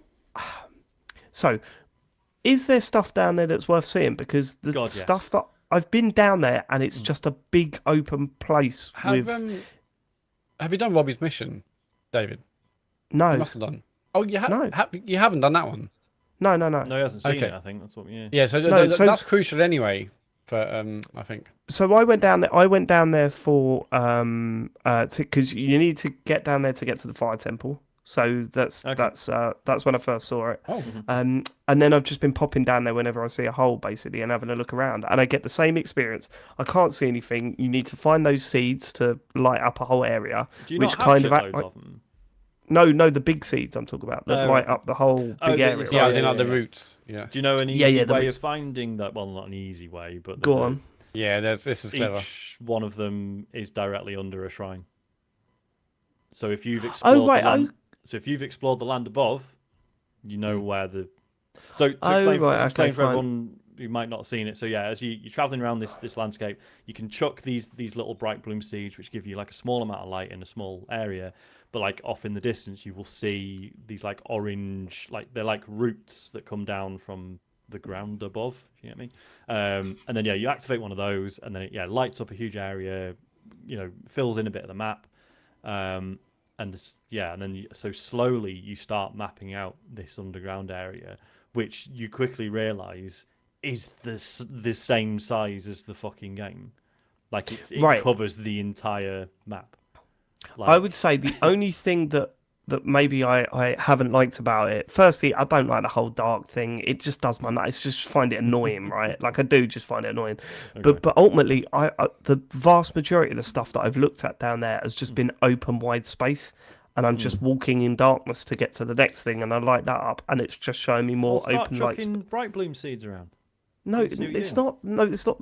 It's not that. It's the fact that when I'm walking between the two seeds or whatever, Yeah. you light the whole place up. You look back and it's just there's nothing there. It's just can like I- a See, that has not been my experience at all. Can I ask There's you a Right. question, shitloads Sean, of then stuff about down this? there. Go on, So you say that this map, like down below, is like kind of as big as the overworld map. Yeah, pretty yeah, much, right? Yeah. But is it as featured as the Well, overground no, map? because most of the time you like say it's pitch black. Like it would be really annoying if it was as featured as the overworld. But it's like it's designed so that you can kind of pick your way around in darkness, right? And it's like the fact that all the enemies do gloom damage, right? So most of the enemies actually aren't that tough. Like when you first go down there, you're like, shit, I don't want to fight anyone because they've got all because they're red shit different all over them. colours. Yeah, exactly, which is obviously terrifying. But then once Yeah. you get into a couple of fights, you're like, oh, these are quite easy because it becomes a different type of exploration because it's like an endurance test before you can get to the next route, right? Because it's not just, oh well, I had a fight and now I can heal myself. It's like, have you got the food that restores your hearts from gloom damage? Because that's a whole other thing. So it's like, can you get through these fights ideally without getting hit at all? Right? Rather than just, oh well, you got hit a bit and I can recover from it and move on. Like so which I understand as a mechanic and seems cool, but I think what kind of kills it is that I can just travel out of there whenever I want. Like I could just fast travel out of there and it's not a problem. yeah, but it'd be miserable if you couldn't. It would be miserable, but I And do you kind of think still- I don't feel that sort of. I don't feel on edge when I'm exploring it because I just Well, you see, go, but oh, well, if this I'm is getting kind of fucked, what I'll I just do love this. about it, right? Because Right. I went in there just like, this is terrifying. I don't understand anything. This is horrible. I'm gonna die, etc., etc. But in pushing through it, I figured out what was going on. I figured out what the roots did. I was like, when you see those like spooky ghosts that are like holding weapons, I'm like, fuck, is that gonna kill me? I don't know. Right. And Yeah, just- yeah. And just being, just having the nerve to be like, I'm just gonna go up to it and see what fucking happens, and just developing this knowledge of how everything works down there. And it just felt like so fresh, and having that transition from just being terrified and confused to like, no, I've fucking mastered this now. Like I am as comfortable down here as I am above ground has just been an amazing experience. I thought, like the fact that like, I'll build fucking cars down there and just fucking drive around in the dark because like it's fine now. Do you know what I mean? It's been an amazing experience, I thought. I am now like 15 to 20 hours in. I think it's still. I can't wait for the days to tick over to finally tell me how long I've been playing. Actually, I'm quite interested Yeah, to I need see. to check mine. It should be like Yeah, tomorrow. yeah. Well, as we record this Yeah, tomorrow, I think it shouldn't should that'll be 10. tomorrow. Yeah. But I've yet to. I'll be honest. I'll just be totally honest. I've yet to have that moment with this game. I've yet to have a moment where I've been blown away. I've done 2 of the temples. I must admit, I'm not digging the temples in this. Like I Really? preferred the divine beasts. Yeah. It feels like for example, right? The temples I've done so far, and I won't go into details because I know there's. You walk in and they go, you've got to do these 4 things to unlock a door to fight a boss, right? That seems to be the format to them. But each of those 4 things is a puzzle that's nowhere near as good as any of the shrines that I've done. Like the shrines to me in this game are fucking brilliant, right? And they're where I've been enjoying the majority of the game.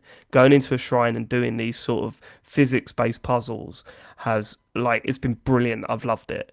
And when I go and do the temples, I'm like, oh, but these okay. The last temple I did, there was a shrine right in front of it, and it used the same mechanics to solve all of the puzzles in the temple, but in the shrine, and it was done better in the shrine. And I thought, oh, okay. Do you think that's and then- like the idea there is that the shrine is just being like, hey, this is the mechanic you need to get your head around to be able to do Yeah. the temple, But then but it's doing it better than the temple. then it just does it again, yeah. Yeah, and yeah. and it's like, okay. And then the boss battles at the end of it. I mean, certainly the boss battle at the end of the last one I did, had 2 phases in it, and it was the second phase, which was pissing me off. And I've done a lot of walking about and a lot of wandering about, and without really coming across the adventures that I found myself coming across in Breath of the Wild. So And that's, I've had a completely different experience to you with that which because I'm not surprised. Look, I'm not saying that um, I'm not saying that it hasn't got that stuff or that it's a bad game or that I'm not enjoying it because I am. I still play it like at every moment I get. Like I'm not. I've just not had that fuck moment. no, Like but you see, I'm finding less shrines. I'm finding less Korok seed puzzles. I'm finding less situational things in the world that I'm coming across that's blowing me away. It seemed that everywhere I went in Breath of the Wild, there was some incredible thing that I've not seen anywhere else in the island or in Hyrule or whatever. Whereas this, I can walk for ages and not really see anything, and I'm worrying about how you know I'm worrying about how little I'm being blown away at the moment. That's where I'm at. see my experience with this so far is I've played quite a lot more this week, and I've done two of the main, the what they called the regional phenomena. I've done Oh like yeah. two of those now, Yeah, and I yeah. agree with you in terms of I've not enjoyed those as much as I have going around the map actually and Yeah, doing I'm shrines. finding that the weakest part of the game so Yeah, far, I think. Yeah. and it's certainly not as enjoyable, and mostly because I'm not saying that there should be more holding, but there are parts in some of these temples which are just like this is not like the shrines are like this perfect like puzzles that you kind of work out, and then you feel Yeah. really clever after you figured it out. Yeah, Even totally, though it's totally, yeah. like whereas I didn't with this, it was like in the water temple that I've done. Sorry, there is a water temple. Imagine that in a game with Fucking hell. Zoras. I mean, that's weird, isn't it? But it's like there was a part in that which in the end I looked up and I was like, I don't know how I'd have got that. Like it would have taken me hours to have figured that out. And that's been not so fun. But saying that, you see, not only I see I've done two of those, two of the like the main regional phenomena, but then I've spent most of the time going around and opening up all of the like the towers. So I've got like the complete map, and then Right. sort of just like I haven't really done a lot of walking. I've mostly been like gliding, like from place to place with that, and then doing that, you look down and you can see everything like that's there, and that's where I've been like discovering stuff and like finding stuff from the air, and it's been brilliant. I mean, I'm not saying any of this has like completely blown me away because it hasn't, but I've had a really fucking good time doing it because and it's like it's one of those games where the time is disappearing as I'm playing it, and I just want to keep going, and I haven't had that for quite a long time with the game. Like actually, For sure, where for sure. Yeah, and I'm getting that. Like I am getting that. What's over there? Going seeing it and doing stuff, and as you say, time drifting away and all that sort of stuff. So it's not that I'm saying I'm not enjoying this game because I am. Like I'm spending hours and hours and hours on it.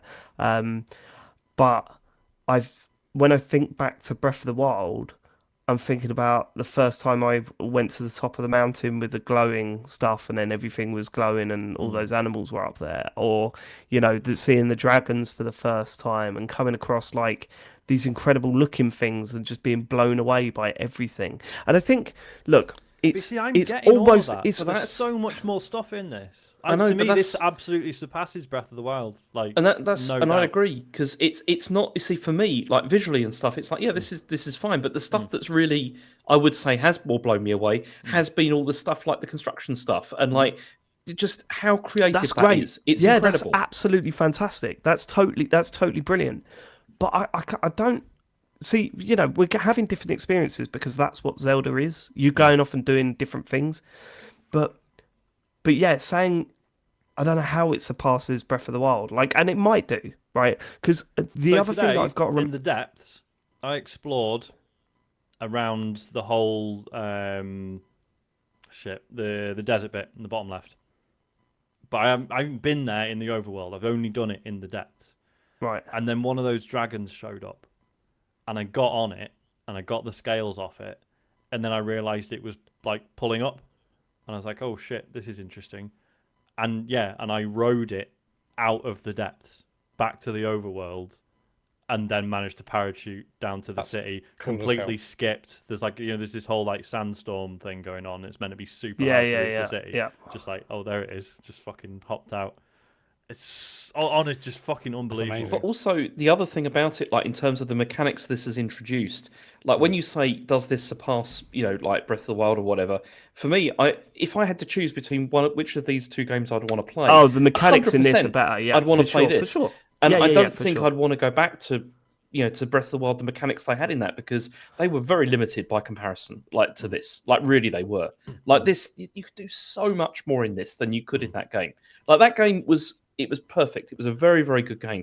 But this, I do feel that the mechanics they've introduced in this takes it really to a different level. And I can't imagine how they're going to go on from this now, because the amount of creative freedom this gives you and the things you can do with the tools that they provide to you, it's incredible. Like really. And The one thing that I'm clinging on to is that with Breath of the Wild, I loved it until I completed it, and then it became a legendary game for me. So once I'd finished it and I just went around and did stuff, that was when I went, no, this is the best fucking game ever made. I'm just conscious of the fact that I'm now 15 to 20 hours in and I'm still going, okay, all right, did that, on to the next bit. And I'm not having that. Like, I'm just being honest. Like, I've not had that moment where I've gone, fuck me, this is incredible. And, I know you love the depths, and you're like, every time I'm down in the depths, I'm like, oh, fuck this. It just feels like a slog. I can't see where I'm going. Yeah, all right, I'll use these seeds, whatever. Like, It sounds like you're not using the seeds, though, Dave. You keep saying you can't see where you're going, but you I can am really using the easily. seeds, though, Sean. I Why am do you keep using the saying you seeds. can't A see couple where of you're arrows. going? You can Because you're not really going to easily- use all of them down there constantly, are you? And if Yes, you do, like, that's it's like, how you're okay. supposed to explore. Okay, all right, I'm wrong then, Sean. I'm wrong. I don't know what you want me to Shoot out say. a couple of arrows. I'm going down there and I'm just thinking, what's the point then? If you're giving me, I'll just use loads of seeds to lighten it up. Speak to Okay, well, Robbie. great. Yeah, at yeah. The main base. Do Robbie's and mission. That will. So you reckon that- contextualise some of it for you? Yeah. Okay, right. Well, I'll have it a gives you a look. bit I'll more go back context, to and the also it main gives you, it's just a good mission to do. It's a good mission, and if you follow it, it eventually gives you a very important ability. So Yeah. Do you know, I can't believe that David hates Tears of the Kingdom. This is just like I mean, Yeah. I'm enjoying it, and I'm looking forward to.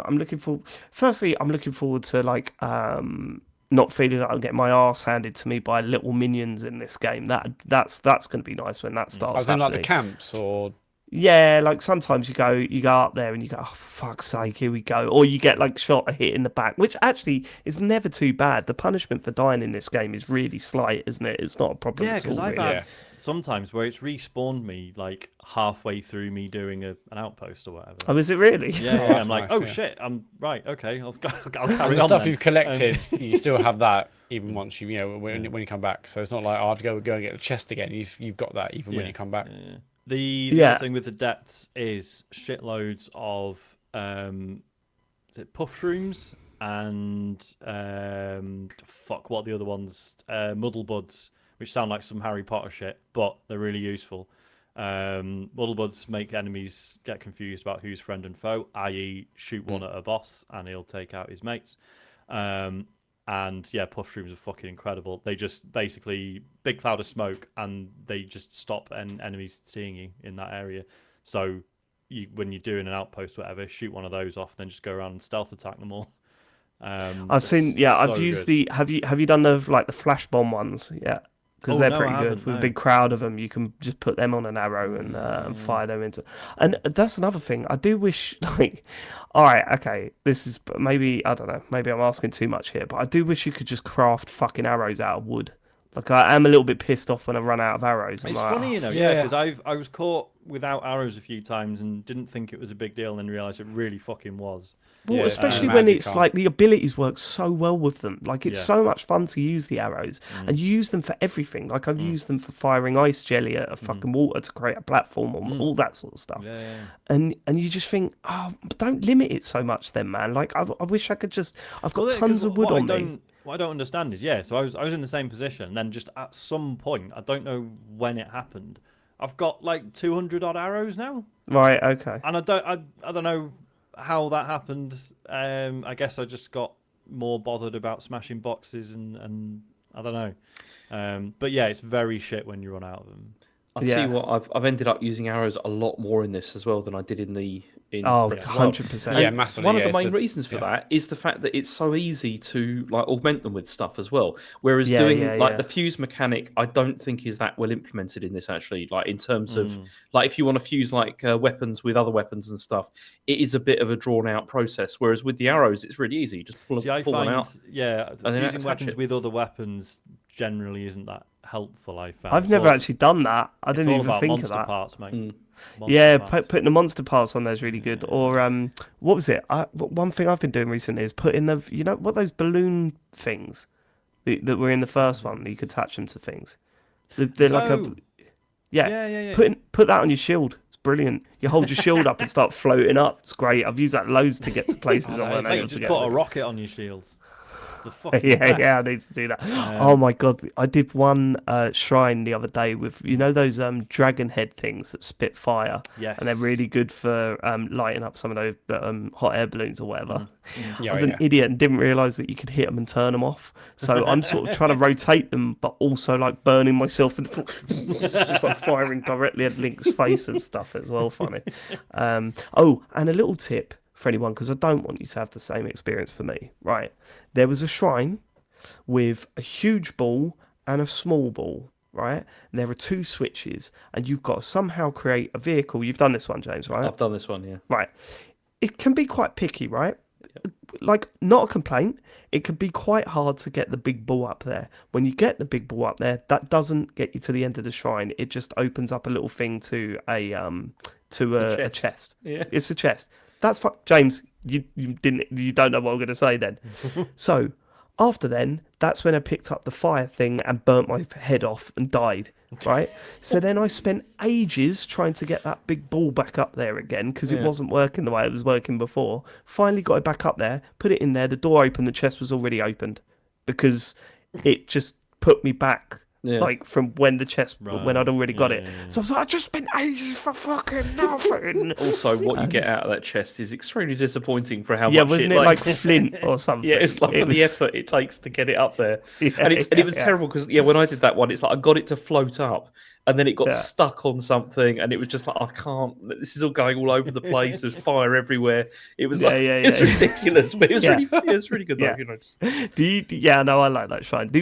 Right, two parts of the game that I really want to ask about. Firstly, the signs, holding up the signs. Do you Yeah. always do that? Addison, hell yeah. Usually. Yeah. So Usually as they're well, yeah. I'm just finding them like really easy to do, and quite quick. So I tend to do them as I walk across. The lost Korok seeds. Have you at any point like spoken to one? It says he's over there, and you go, I've done a couple yeah, fine, of I'll fuck those, that then. and then I was like, yeah, I'm not bothered with Oh, it I didn't like anymore. the dude who's missed See, his body. I yeah, don't the mind first few, and after a while I was like, those, yeah. But I'm very done with just the Yeah. the hidden Korok lads. I don't think they needed to be in the game. I really. normally do that because they're quite contained often, so I will do that because you see you might have to like hit grab something and it's over there and you grab that. But if I'm seeing a body yeah. or some dude, I'm like I'm on my way to do something else, mate. I'm not going to go find. Yeah, a mate or Wait, especially you when over like there. if they're like over a thing that you can easily get to and back like within a minute, I'll do Yeah. that. Yeah, fine. But some of them, you look at it and you just see the smoke in the background well, on that fucking Yeah. screen, and you're Forget going, it. No, you're your own pal. no thanks. I'll tell you what, Ash has been loving doing that as well. Though, just like attaching rockets to him or whatever, and then just like What, setting they're them making off. fire You up? know, Yeah. just like... But yeah, I mean the sign guy Addison, like they're so good because you do one and you're like, all right, okay, that was quite interesting, and then you see another one and at a glance you're like, oh, I have to do tons of these. Okay, I suppose. And then when you look closer, it's like the sign's a little bit different. Yeah. Or maybe the ground is, because like I had one that was really funny because it like I set everything up, I was like, right, cool, that's totally propped up, that's absolutely fine. Told him to step back, then as he did, it just fell towards him. Yeah. Like I was just like, fucking hell. Sorry, mate. That's on me. But the most important thing, the rewards are always really good.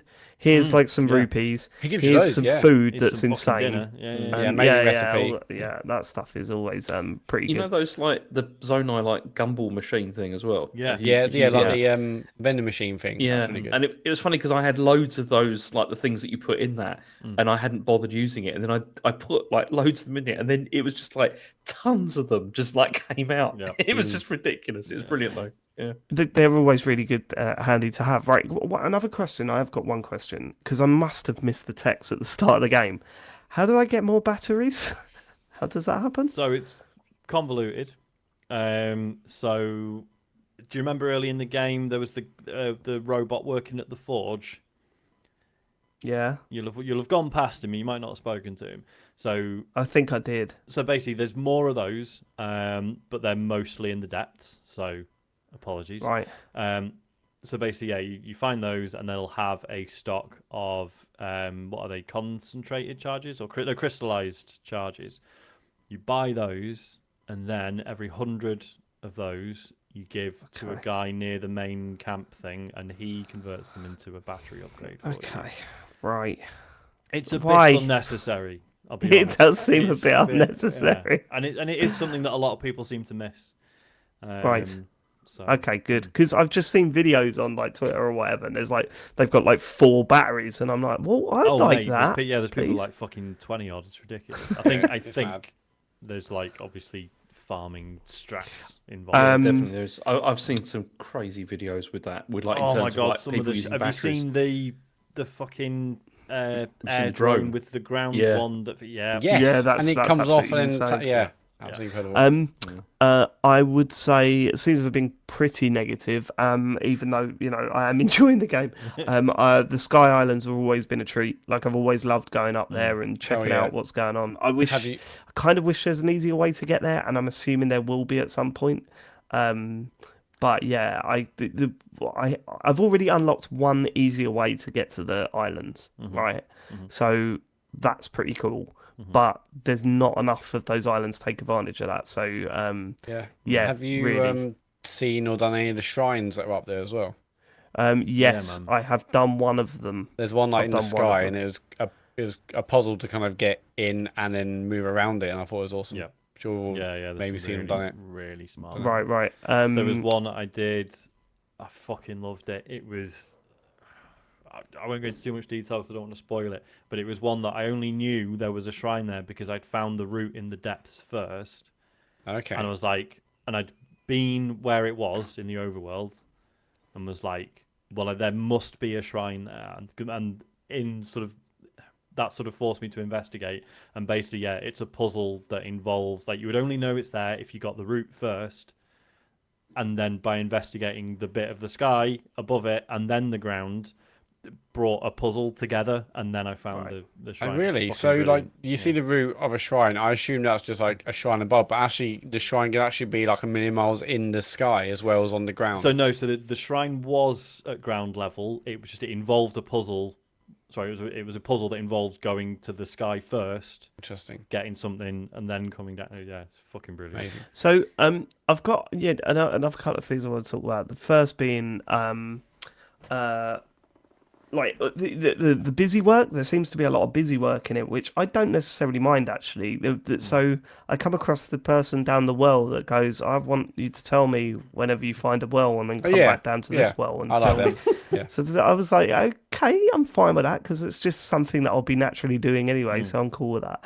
But I found the you were talking last week about the fashion people where you go and get the special clothes or whatever. I found that to be a little bit confusing quest because I saw them outside one of the stables.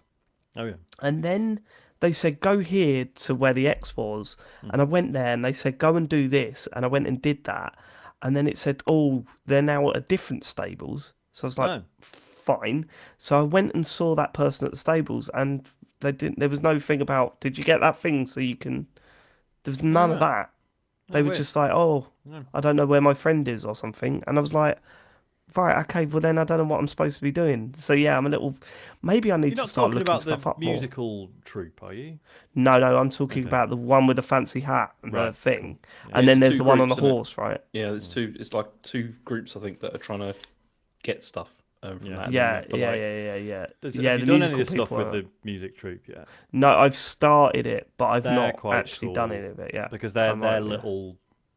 I mean, puzzles is a strong term, but it's always so. This is how you unlock the fairy fountains, which is obviously a big deal. Like, I'd sort of missed all this, and then I was like, how do you unlock the fucking fairy fountains? Yeah, 'cause those people mentioned it.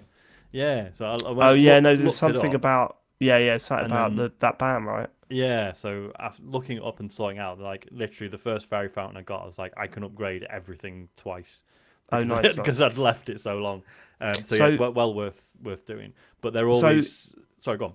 When it comes to the band, Mhm. all I'm saying is that there better be a certain accordion player involved. Don't tell me, but there'd better be a fucking certain accordion player involved because I've not met that accordion player yet, and I am quite pissed off that one of my favourite characters for the first game has been non-existent so far. Thus far. Basically, they're cool because so the way it works, every time you find them, they're like, oh, one of our members of our band is missing, or sorry, there's someone else that we need to like awaken this next fairy, right? So it'll be like, oh, this fairy like really likes our violin player or the flautist, whatever. So you'll go and find them, and there'll be like a mini sort of story puzzle to like get them to rejoin the band.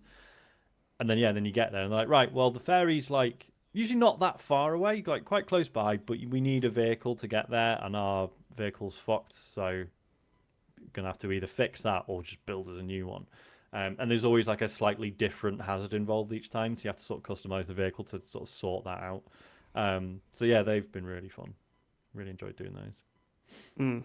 Yeah, I haven't played nearly as much as I'd like this week, unfortunately. I played a little tiny bit, but I found I loved the story today about I think Anuma said that actually when they announced the delay in March 2022, the game was basically complete, and they spent the last year just polishing it and like I guess bug testing it and stuff to make it. Because I still have not really experienced any issues at all with a game with all these physics, as big as this is, all the systems. It's kind of amazing. Yeah, it's never broken. No, yeah, and it's never broken. It's like the fact they put interesting, another year into polish says Yeah. everything, and it makes just- makes such a huge difference. So you can trust yeah. the game's going to work. It's not going to break. It's not going to crash. It's not going to. It's like and yeah, with the amount of physics involved, I'm blown away that you don't get more issues. Well, Right, it's just sure. like Skull and Bones, isn't it? You know, Exactly, the same yeah. thing, clearly. Yeah. I was just yeah, gonna say although quickly, so the one issue I've had was today when I rode the dragon out of the depths. right. And it was it just froze for like 5 seconds, Oh wow. which I assume is, I mean, obviously they've The put switch that in falling the apart. game, but I assume the game isn't built to stream going from the depths to the surface quickly. You know what I mean? Like obviously, Well, the game's yeah, gonna because when assume you you'll dive drop into down, the- yeah, when but- you dive down, it goes black, doesn't it? With the red, which I'm assuming is the loading, right? possibly, yeah. Yeah. Shouldn't have mentioned it, but, Yeah, and I've seen a few comments coming out having a go at people that are saying it doesn't look good, and I just kind of think, right, come on, like by today's I standards, think, it doesn't look great. No one's, yeah, sorry. I was gonna say, No one's they've- like no one's turning around and saying this is a terrible looking game and it's shocking. Like and no one's turning around saying it could have been any better on this system because I don't think it possibly could have been, right? Yeah, like But they have, what they we're have saying stuck with and sort of pushed further into an art style that works really good on what is now pretty low spec hardware. That's And right. fair Also- play to them. Yeah. But Are you playing on an original launch Switch as well, Sean? I am, yeah. How? Does that make a difference? Well, no, because I just wanted because like Asher's playing on my like original launch Switch, right? And it sounds about as loud as the PS4 Pro did.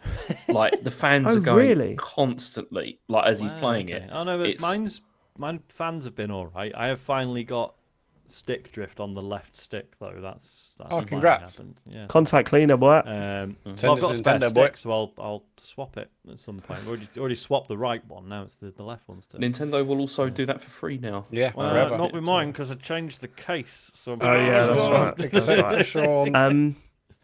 Yeah, and I Backup. just, the art design is great, and but I do look at it and just go, fuck, I wish this was on something more powerful. Jesus Christ, I wish I could look over there and for the trees not to look like from Shimmery. the Halo Infinite reveal trailer. Do you know what I mean? Like, there is part of me that's going, and I think that's the main complaint, and I don't think you can really argue against that because You can no way. It's a Switch for Christ's sake.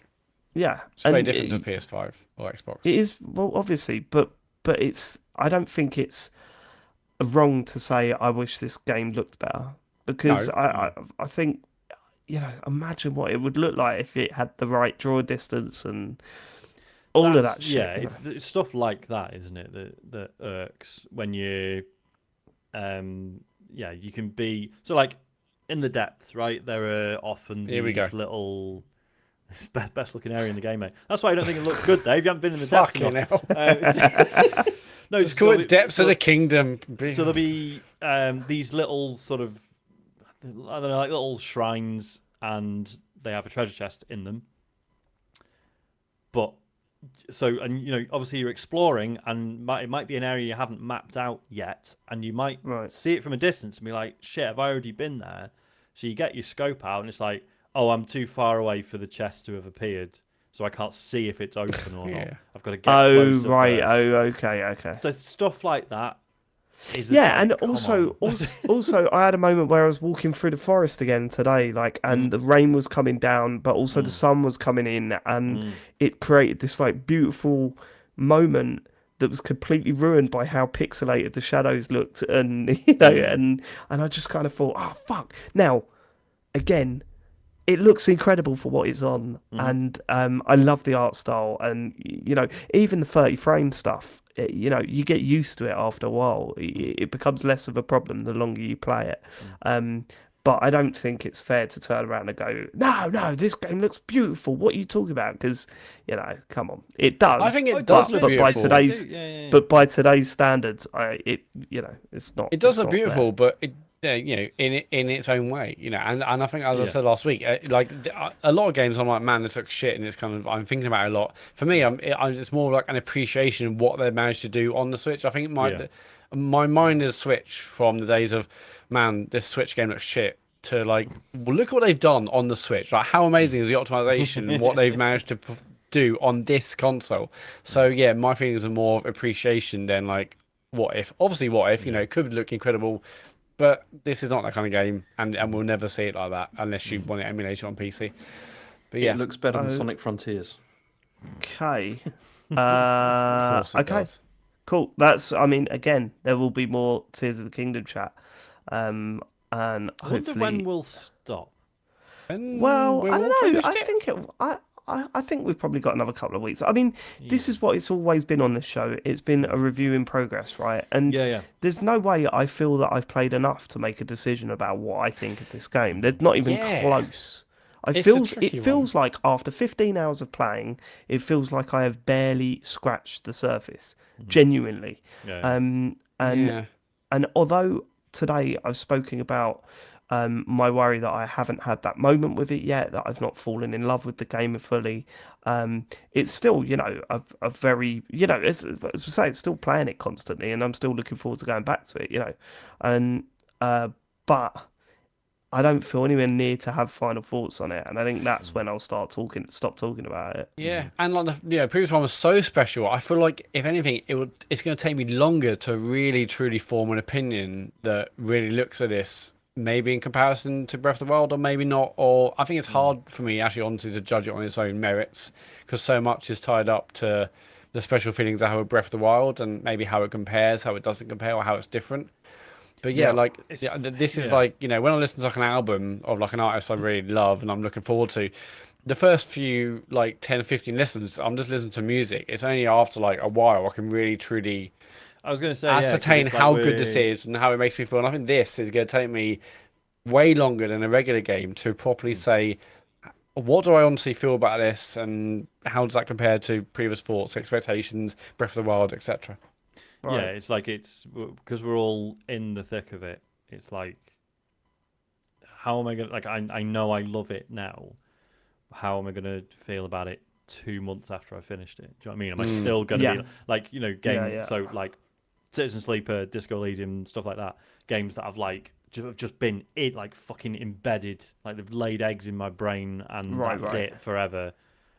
You can't say, can you, with a game like this, No. whether that's No. No, you happened or can't. not You until can't. well after the fact. So I'm very No, glad and it's out now, and I Mm. can like get it played, get it finished, and then when it comes to the end of the year, like game of the year discussions, etc., Mhm. we'll have a much better like Yeah. view of it, looking back on it. I think. And I that's also what I'm like- and saying I- about. Sorry, go on. That's what I'm saying about Breath of the Wild, right? So that game was a game that I really enjoyed until I went back to it after I'd completed it, Mm. and it became that game that got stuck in my head and that game that I thought about all the time. Mhm. So I'm hoping, I'm just hoping. I just wanted to be honest. Like I'm not. I just wanted to say this week that I've yet to have that moment that's blown me away with this game, Mhm. and I didn't want to come on here and go, yeah, no, I'm loving every minute of it, because Mm. I am sitting there going, okay, when is it Mm. gonna make me feel sick out of excitement? Mhm. And that may not happen, and maybe that won't happen because it's a sequel to the game that did that so much. A lot of the things That's that the that game worry, did. yeah, A lot of yeah. games, the It's things like, that game did, we may be experiencing this now, but we're used to it, or we're like comparing a lot. But I don't know. If maybe this game will have to do more to have those moments, but it may not this happen. is But it. it's still Like, been an look, incredible experience. yeah, when you Nonetheless. say it needs to do more, my worry is that actually it can't. Because Well, yeah, what that I as loved well. about that, if you remember, I walked into that Zelda game going, I fuck up, I've got no interest in this. You know, I'm done with Zelda. I don't give a shit about it, Mm. and it just constantly made me want to throw up on my Switch because I loved it so much. So trying to compete with that is almost impossible. Yeah. You know, and that's my worry. It's my fault, not the game. You It's know? funny, isn't it? Because not that any of us would ever like manufacture an opinion, but part of me is like, but if this is as good as I currently feel it is, it'd be a fucking boring game of the year show. Oh, Maybe, although maybe what's going to happen is Nintendo are going to still to release Mario Odyssey 2, and then we'll have those two like Yeah, probably. Oh, facing off against each other Yeah. again. Yeah. You know what I I mean? think Listen, it's there's got a track. Like There's a Trackmania game out soon. good point. Yeah, here we So- go. it's not a new 2016, one though. 2016 too. Sean's already made his mind up. Is that it for the Zelda chat? Yeah, Yeah. for this For now. week. Good, because there's been another release that some of us have been playing this week.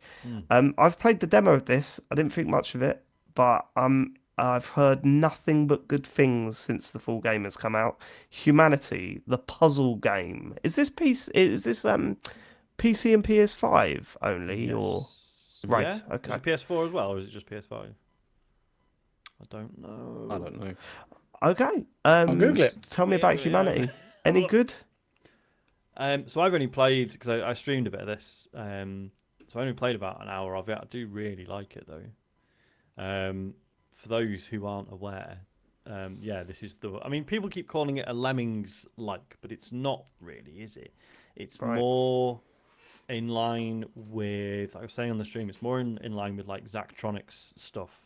Which, if you're not a PC nerd, you know, they're these games where they're about building these sort of essentially like building machines, right? So they'll be like, here's a start point, here's an end point, and you have to sort of put all things in place to sort of let everything flow beautifully and do everything it needs to, and then end up at the right end point. And it's kind of that, except you're a dog guiding a crowd of people trying to reach heaven, I think. I think it's that. Seems that way. Yeah. Yeah. So it's, you know, so people say, oh, it's a bit like Lemmings. Yes and no, but you're really just kind of directing them around. There's none of like the abilities and stuff that you'd get in Lemmings. There's no, like, you don't get fucking umbrellas out or anything. Sadly not. And you can't Well, make no, them that- all explode, which is a pity. Yeah, sorry, people in the chat saying it's more Choo Choo Rocket, which is probably right. You're Because setting you up mostly systems. just. Yeah. Oh, sorry. You're setting up systems basically for Yeah. to You're how setting to up get through stuff. movement and telling them where to jump and when to turn, and then, and it's really interesting because people in the chat were saying when I was streaming it, like, oh, could you do a mobile version of this where you were just tapping it and just placing the icons? And I was like, no, I don't think you could, because I feel like you being the dog and having a place in the world is sort of the point, because you can't just look at a level and be like, right, before I even start issuing any instructions, I'm going to figure it all out, right? And No. I'm going to do it, I'm going to set it all up, and then I'm going to let the people go. It's like, no, you have to, you can pre-plan to an extent, but because you're, like, sometimes there are jumps you can't do, right? Because they're too far, but you can sort of merge with the crowd of people and then sort of transport yourself through them. So there are places you can only get to when the people are there, and I think that's a big part of why it works, because it means you can't pre-plan too much. You have to do it on the fly, don't you, very quickly. Yeah, which can be really stressful. Like, it does make a point of saying, like, don't worry about it if people fall and die, because they're not really dead, they're just sort of reincarnate. It's like, yeah, but I am watching like hundreds of children splatting on the ground. I mean, there's no blood or anything, obviously. It's not them. Like that doesn't weird. stress me out. Screaming. Yeah. So you also have these like they're called goldies. These like gold humanoid characters in the level, and if you want, like, you can finish the level by getting enough people to the exit basically. But there's also, like, it could be 1, 2, or 3, or well, I've seen 2 so far. But say 2 of these goldies, and you can finish the level without them. But if you want to go the whole hog and really finish the level, you have to do it with both the goldies also going to the exit. And the humans dying, there's so many of them, or the humanoid characters dying, I don't really care, there's so many of them. But when one of them dies, I'm like, oh, okay, shit, okay, I've really messed up now if one of them falls off the edge. So there's a bit of stress just making sure they get there in one piece. Does it get to the point where it's less of a... Because what worries me about these games, I've never really totally enjoyed them. I got from the demo, and what was worrying about the demo was that it felt like busy work. And I was just like, okay, send them over there, then over there, then up there. And I was never really enjoying doing that busy work. That's what concerned me. Busy work. I think it's a puzzle. Yes. But I think that it very quickly becomes difficult enough that it's not just like, oh, well, I've got to send them on what is obviously the correct path. Like, you have to, like, start thinking about it quite a lot. And you'll like there'll be times where you're like, oh, well, I'll just make him go here and then and then that'll be fine. And then you set it off, and it's like, oh, hang on, why is everyone dying? Oh shit, what? Like you've been sort of too blasé. Because that's what I mean. I know, James, you were a little bit like there, but what my point is that when you have a puzzle game where it requires lots of actions. I'm sorry, this might be above you, but when you have a puzzle game that requires lots of actions, if you can see if you can see the solution early on, and you go, oh, well, I know the solution, but it just takes me to, like, I can't be bothered to set it all up. That's the difference. That's the busy work. Like, it's not necessarily that. No, go on. It's not, though, is it? In this, because as Sean said, Well, that's like why I'm asking. Yeah, things don't often work out as you're expecting because of the environment, and the way that you have to, like, navigate it with this dog is not. It's not as straightforward as that, and that is, I think, why it works. I mean, I initially found this very stressful to play at the beginning because I was that whole, like you said, that whole thing about them just all dying. I just felt terrible about that as I was playing it, and then you do begin to realize it doesn't matter. It's completely fine. Yeah. And I mean, I've played just beyond the prologue, so I've not very far into this at all. But I've enjoyed it a lot, and it is very good in VR, apart from when it crashed, which was a really weird experience. When that happened. So in VR, it's basically as you would play normally in flat screen, but you get to look around with your head. Is that basically? Yeah, and it's more sort of focused down, like, on this, rather than, it's a bit like do you remember, like, with things like Moss and stuff like that, you know, how it's like you feel like you're sort of part of it more than part you of the would. environment. Okay. Yeah, which is pretty cool. Yeah. No, I need to try that. Yeah. But it's one of those games where I feel like I need to spend a few evenings, like, playing it.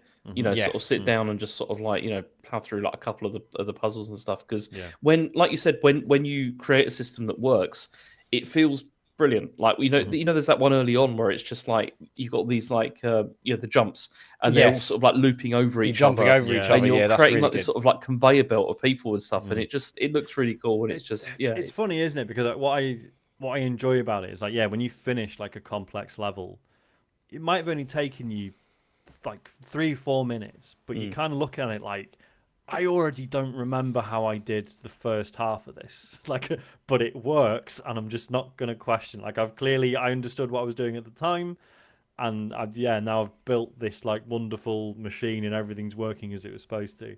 But it's like, I don't know, like you create these very complex things, but it allows you to just focus on like each bit as you go. You know. Does it's got customizable levels on it as well, right? Build your own Yes. levels. Yeah. Yeah, some people are really excited about the possibilities of that. I mean, that's not really something I would normally do, but in order to see how people can create incredibly clever levels could be really exciting. So this Yeah, is, for that's sure. my worry, is that, generally speaking, it's like with Beat Saber, right? It's like, oh man, the community can create their own levels. Do you know the sort of Beat Saber player who likes to create their own levels? People who are People that are really fucking good at Beat Saber. Yeah. So I worry sometimes when there's like user creative. That's what was so good about Mario Maker, right? Is that it used the percentage of people that completed it to sort of distribute. Oh, do you want to play easy levels? Do you want to play medium levels or super hard levels? It was so clever. That fucking game. Harry's been playing Mario Maker again recently, and I still look at it and just go, "Wow, what a fucking achievement that is!" It really was something special, wasn't it? Okay, all right. Well, so yeah, I will play it. I think I've got to be in the right mood for it. Yeah, I think I'll go over because I'm already feeling tight-chested thinking about all those characters falling off the. off the Fine, do- you you do do get over that. You really do. I think the music works really well. Obviously, it's like kind of Yes. standard, kind of enhanced kind of style of music. As they're all falling off the thing. Synthesizers. Standard Lemmings. There's a couple of levels I felt the music was getting a bit repetitive. But Okay. it's broadly speaking, very good. I mean, obviously, obviously it's beautifully presented. But it's really nice. Like, obviously, we know Enhance as like, oh, the Tetris guys, the Res guys, but is this their first original thing, or is that me being ignorant? No, they did Gears of War, right? Oh right. Yeah, okay. love that. Love that. The first Love one. Gears. And it's just it's cool to see something original from them. And as I say, maybe this is my ignorance, but obviously I know them from Tetris Effect and Res. Right. So yeah. Certainly got backing though, right? Like they it's been promoted and stuff, which is cool. Yeah, he's killed it in review scores as well. I mean, Yeah, we'd smashed seen it, this a yeah. while anyway, and I was like, okay, it looks interesting. But then it's like, oh, hang on, it's reviewed incredibly well. So Yeah, it has. yeah, Cool. well done that game. Right, so that's the last game we got on our list, but Sean, I know that you've played Pineapple on Pizza, and you haven't added it to your list. Well, there's And not a I'm- huge amount to say about it, right? Can you Because see why I want wouldn't you want to spoil play it for it? anyone else. Like, No, but we have already said. Maybe we just save it then till the Game of the Year show, because if you're not going to play it, then at least watch Sean playing Pineapple on Pizza on our YouTube channel, because it's up there somewhere. Yeah, I've clipped out as a separate video now. Oh, nice. Right. So definitely go and check that out, because Sean's reaction was about as perfect as it can get. and then once you've done that, watch other people play it, because it feels like you see something different every time. Did you watch anyone else play it yet, Sean? I haven't yet. No. Have a little look, I will. because people's experiences seems to vary, not wildly, but there are there are different things to see in that, and that's why I got so obsessed with it. I was saying to Dave, what I love about it is that, like, obviously there's so much talk about the way game engines are evolving. You know, Unity's Unreal Engine, etc. It's like, oh man, it's gonna it'll mean like a team of like 3 people can make a game that like looks AAA, and they can do like this and the other. And it's like, yeah, but it also means a few people can make a stupid joke and sell it for £1. Yeah, and like presumably a it's little done bit of really money well out of it. because it's free now. Like they've just made it free as far as I can tell. And I just it's great. Yeah. Really good. What was great is that I showed. Do you know what this is yet, Matt? Have you seen any? No, of it? I mean, the only thing okay. I've seen is like a second or two of the video that I clipped Okay, together. well, so watch it then, because I it's know only like nothing 10 about minutes it. long. It's only like 10 minutes long, but watch Sean playing it then, because you'll like it. But Hmm. I showed James someone playing it on a phone in a pub, and instantly he was like, but with Sean has to play this. So it's on iOS. It's on. Oh, is Is it? it on PC, iOS? Well, you said on the phone, but No, I you're showed watching him a a video. video Oh. of Oh, okay, right, watching okay. a YouTube video of someone playing it on a phone. Yeah, okay. yeah, pineapple on pizza, high quality. Right, should we get to questions? Yes. If you would like to send us a question, go to tcgs.co/dear TCGS. Maria Mendieta says, Dear TCGS, core of the armoured kind. I was playing Beautiful Joe over the weekend, and invariably, every time I became conscious that I stood a chance of actually defeating the dog from hell known as Fire Leo, I would lose. How do you steady your nerves when you are close to victory in a game? Keep up the reliably terrific work. Maria. Oh God, I just don't. I get sometimes I get so nervous, like, and my fucking hands start shaking and shit, and like sweating. I what was it? I think it might have been a Mortal Kombat game back in the day. I remember I was trying to do one of the bosses and I couldn't do it. I kept losing over and over, and then I realised I was stressing out every time I was doing well. So I was like, "Oh fuck, this is it! I can do it!"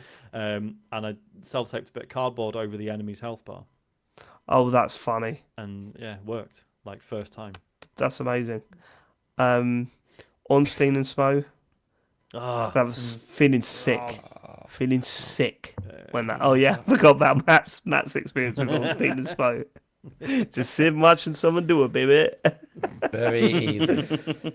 I summoned. Like, so I'm not having a pop, but yeah, I went I summoned when they went down. Jesus, it was the feeling of that not being in my life anymore. Just felt so good.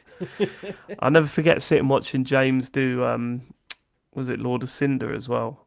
Final boss in Dark Souls, and just watching how nervous he was getting. Like, I would go, he would like be on a tiny little bit of health, and he wouldn't heal up. He'd go for like a swipe of his sword, and I'd go, and he'd just go, "Shut up!" So that's how I steady my nerves. Usually, it's You know what I mean? Yeah.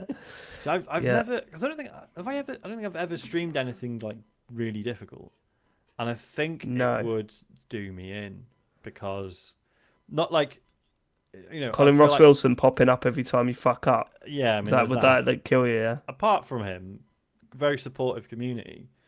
But then you get you get that pressure of supportive like to when me. people can tell it's like a good run at a boss. Everyone's in the chat go, "Oh, this is it! This is the run! Come on!" It's like, Yeah. "Oh, shut up! Stop fucking Yeah, jinxing it! Leave me yeah. alone!" Oh, I you try know, and John ignore it. Denton is like that. Yeah. John Denton's like that. Yeah. Yeah. If you say something like, "I'm gonna never forget," I used to do it on purpose, right? Whenever we were playing Destiny, and you know when you're on the edge with Destiny, where it's a really tough boss battle, and you might spend yeah. longer than you want to on it, Yeah. right? The amount of times where he would have like the boss would have like a third of health left, and I would go, "Well, I can't see anything going wrong now," and he would just go, "Why would you say that? Why?" or like if we're 1-0 up in FIFA with like 2 minutes to go, we go, "Well, that's it, we're promoted." Game over. He gets the He really doesn't like that stuff. It's funny. Yeah, he doesn't like that. So I just, but after a while, I just kept saying it to send him around the bend. But no, I the ones that really stressed me out, the final boss of Metroid Dread was doing my fucking nut in. No, Metroid Prime, the final, the the flying one, Ridley, whatever. Meta Ridley, That one. Honestly, I just wanted to dash because that was really long as well, wasn't Yeah, it? that It was was the really worst thing. drawn out. And then recently that one in the water temple, the boss in the water temple, you know what I'm talking about, the second phase. Yeah. It's just like this. Oh fuck you! I ran out And of arrows as well, and then you have to rely on the most rubbish ability in the game. Right? Okay, yeah, sure. And then also you've got the whole if he touches you once, you're just dead. It's like, and sometimes it will just drop from the sky. And you're like, oh, brilliant, fucking got to do it all again. Thankfully, that first phase is so piss easy that it becomes less of an issue. But yeah. I mean, it's very rare that I'll stop or do something to try and steady my nerves. I'll just get more and more angry until I pop. That's pretty much it for me. Matt, you don't get angry, do you? You're pretty chill. I mean, I don't get angry, but it's about like nerves, isn't it? I mean, you know. All right, yeah, but it's the same, isn't it? He doesn't get angry; he gets even. Yeah, I don't know. I mean, I'm just like so bloody stubborn. I just like keep going. I mean, there's obviously been lots of times in my Dark Souls and Bloodborne and Sekiro streams. I'm not sure I can do it, and I'll just keep bloody going at it. But that's what led to like 8 hours on a boss and stuff. So it's probably a mistake. Yeah, I mean, not steady nerves, just blind stubbornness and pushing on, I guess. I mean, I was actually what I was most nervous about probably in games is probably when we streamed Alex Kidd, James. Oh yeah. Because that was like, you know, that was a lot of time spent, and I didn't want to fuck it up. And then even there's like the final spike you got to jump over. I was like, I don't want to do it. I'm gonna blow it. Yeah, that was very nerve wracking. That was just Alex Kidd. I would pay money to see a Matt Murray, like I want to be the guy stream. Are you familiar? I remember No, that what's rings a this? bell. It's like the sort of go-to what they call massacre game. So it's just basically it's a 2D platformer and it's just full of unbelievably unfair shit. Like and Okay, that it's does just sound fun, pure actually. like trial and error, like just walking into stupid traps constantly. Dude, can you do that then, please, Matt? Can you do that? Can you stream that? That'd be Because great. no one can have a There's go at you for being loads here. shit How at many it are because there? because it's such an unbelievably cruel game. No one can be like, oh, I can't believe you're bad at this. I mean, There was a Wilson Mario still will, version. There was a Mario version, wasn't there, once where you played as Mario and everything Mario did was there's- ridiculous and against the rules of Mario. You know. Yeah, well, I mean, obviously, there's loads of like they call Kaizo Mario stuff in Mario Maker. Like if you want, Unfair Mario, that's what it was called. Thanks, chat. Yeah, that Naylor Ben there. It's Unfair Mario. It was called. I remember that. That was really funny though, because everything you thought happened to Mario, like just normal shit. It just didn't. It did the opposite in this. It was like, it really done you, and it was great. Lovely stuff. Next. Tilly says, "Howdy chaps, found your pod back in January. I've been working my way through the backlog, so I thought I'd write in. Lovely stuff. Lovely. Just wanted to say that Dr. Boomstick reminds me of the PS5. Hard to get at first, but once you do, it's unbelievable. My favourite moment was when he was trying to convince his missus for a Switch, and I'm paraphrasing, Chen, can I get a Switch? No. But the thing is, right, Brexit. The question is, what is your favourite Dr. Boomstick moment on or off the pod? P.S. You may notice wow. I themed this question around James so that he doesn't have to answer. I've got your back, Doc. All the best. I do You as appreciate listener, that. Tilly. Thank you. I mean, I've got so many. My favourite James Farley moment. I mean, it's got to be the F-Zero night run. I think it has to be that for me. I know I reference that all the time, but the reaction was just so fucking perfect that it was. Yeah, I loved it so much. Either that or when he pulled Matt up on the That's the my Night favourite. Woods Night in the thing. Forest. Yeah, Night in the Woods is my favourite. Night in It the was Woods. just so bloody perfect. Mini Chief, right? I know that's That's not up there. always mentioned. But yeah, and Mini that was Chief my is up that was there. my creation, but that's fine. Why is that a James Farley moment? He did the voice. No, I did the voice, and then we got him to do the voice.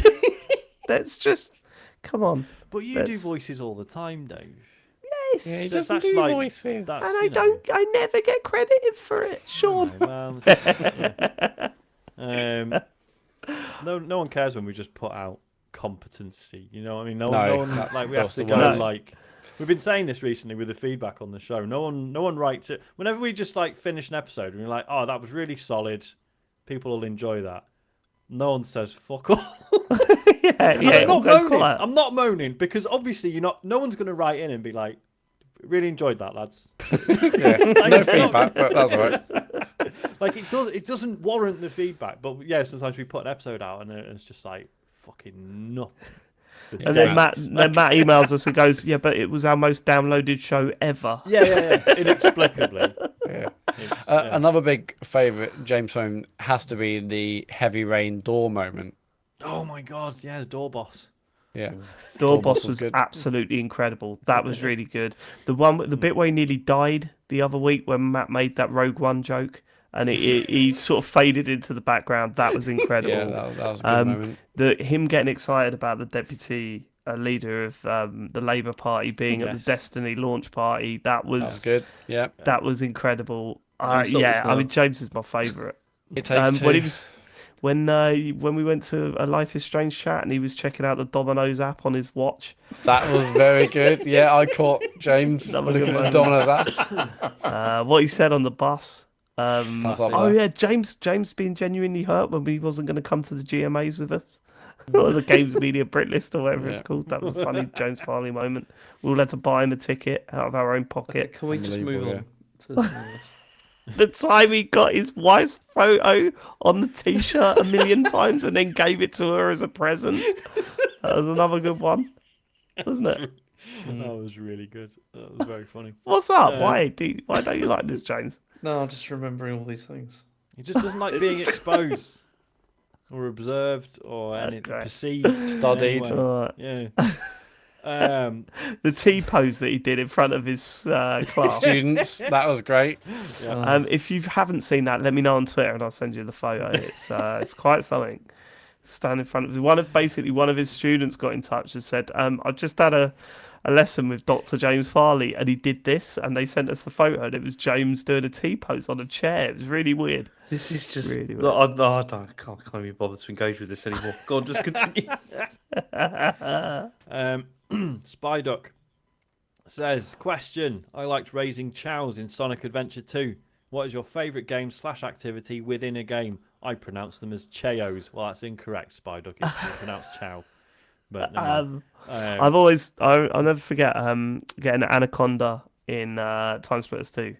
I come back to that a lot, but I remember spending a lot. And the fact that it was 4-player as well, so that you could play it that was a multiplayer dream anyway, that game. But to also have the best version of Snake that you can play 4-player with at the same time was something special. Something special. I got way into the cabaret club management in Yakuza 0. Oh, did you? That's really good. Seedy as fuck, but it was amazing. When you learn all the hand gestures and what they mean and you get everything right. That table needs more drinks. This table needs a towel. The two, And they the just give two you a standard little, things like, you need to thumbs learn. up. Yeah. Towel, I did Great something stuff. similar with Yakuza 5 recently with the Oh, yeah. with the karaoke stuff. Oh, Where yeah. it's like I didn't need to do all of that at all. Like I could have just done one or two of them, and I ended up doing all of them, which was ridiculous. Yeah. You must have one for this, James. You always get hooked onto the little side stuff that you do in games. Yeah, I mean, like I said, like the karaoke one recently. Yeah. What else has Unlocking there all the been? costumes in Dead or Alive. Yeah, that was was one. a- I remember doing That was that. a problem of that yours, wasn't it? Yeah, well, that was a bad breakup. Wasn't it? Wasn't Matt? good. You just beeline for the fucking end of games, don't you? Yeah, I'll just mainline it. I mean, I know I just mentioned it, but I did love those arcade games in It Takes Two. I don't know what was it. Was it It Takes Two? No, it wasn't. It was the whatever one. It was No, A it Way was Out. A wasn't Way it? Out. A It was Way A Way Out. Out, Yeah, yeah. like The we go in that arcade garage games that and were you see so the arcade laggy games. and fucked. Yeah. But we had a bright blast playing that. Yeah, yeah. Do you know, I hope That's that- the I hope one. there's going to be another one, like another. He's going to do another one of these. Soon. I mean, they will. I mean, It Takes Two is massive, so they'll Some of the do. co-op platform is so Got good. all that free money from Electronic Arts now, mate. You can do whatever they want. Yeah. Corpse football in what was that Crackdown? game? Crackdown. Crackdown, yeah. Yeah, I cringe about that now as well, James. I cringe about that, boy. You monsters. Yeah. Alex79 says, Dear TCGS, come on down. The price is right. That's a I've good got one. about 150 quid in Amazon credit at the moment, and I'm in the market for a decent handheld emulation device. Whilst I can afford to put a few more quid towards it, I can't really stretch to a Steam Deck, and I wondered if you have any tips for a device worth getting. I know Sean and Dave both have handheld emulation consoles and wondered whether you'd recommend them. I'm after something with 2 analog sticks and can run up to, say, PS2 level games. It's a minefield out there with hundreds of the bloody things available. Any tips appreciated? I think you're going to struggle to get to PS2 with 150 quid, aren't you? I don't know. Hang on. Let me. Because Can the you buy these Ambernick... on Amazon? Yeah, probably. I didn't know that. I thought it was only from like dodgy sellers or whatever. Yeah, dodgy sales on Amazon. Yeah, yeah. Yeah. It may surprise you, James. There's someone scrupulous behaviour on that website. Really? Because that Ambernick one didn't do PS2 games that well, did it? I can't remember. James, has it got PS2 games on it? Or has that just been in a drawer since I gave it to you? It hasn't got PS2 games on it. It's, Right. no, definitely Yeah, I think that would struggle with PS2 games. And that was like 350 quid brand new.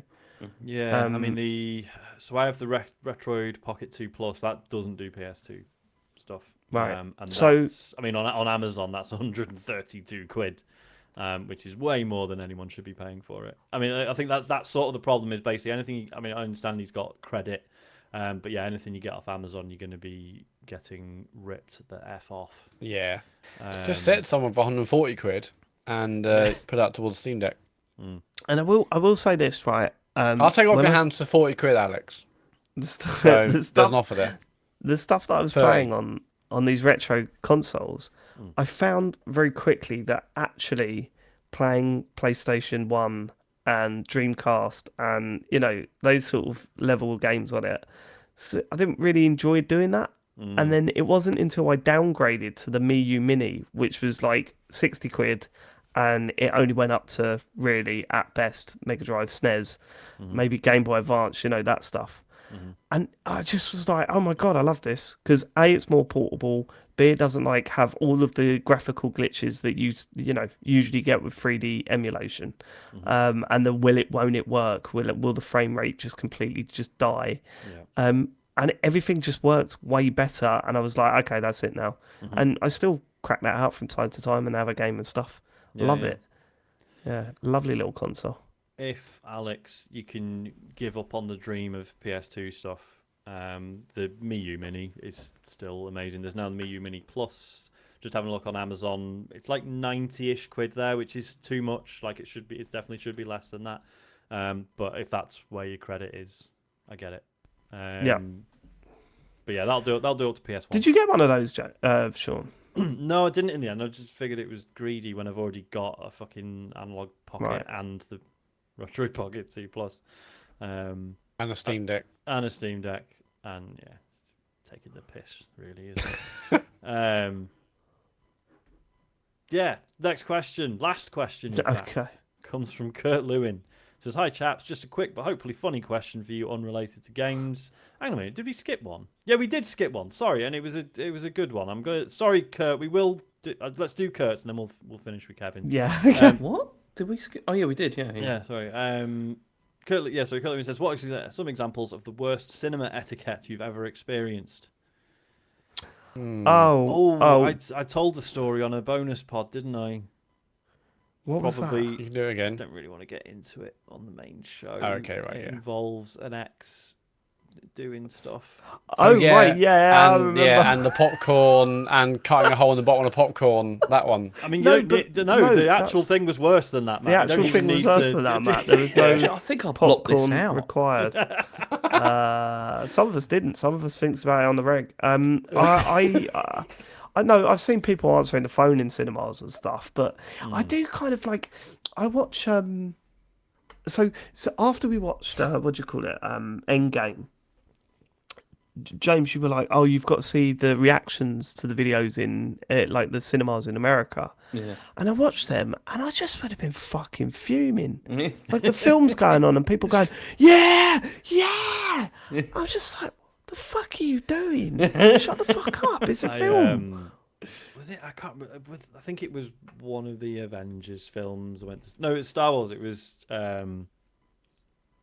Forget which one. One of the new Star Wars is. There's fucking loads of them now. I went to see that in the cinema, and I was sat next to a kid who, like, bless him, like he was just well into it, but he was like every time it was like gearing up for a fight, he just started going like yeah, and like punching his this open punch. I'm glad you said it was punching. It's like I can't be mad at you just really fucking enjoying this. You know, like it was a bit annoying, but not the cinema, but I took my nan to the theatre to see local theatre to see The King and I, and there was we were in the top balcony, right, but towards the front of that, and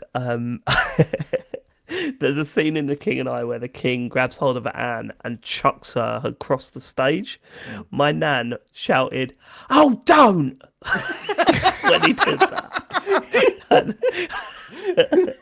and me and I was fucking crying with laughter. The king, the actor that played the king, sort of you could just see his eyes move like to the top tier to try and look at what the fuck that was about.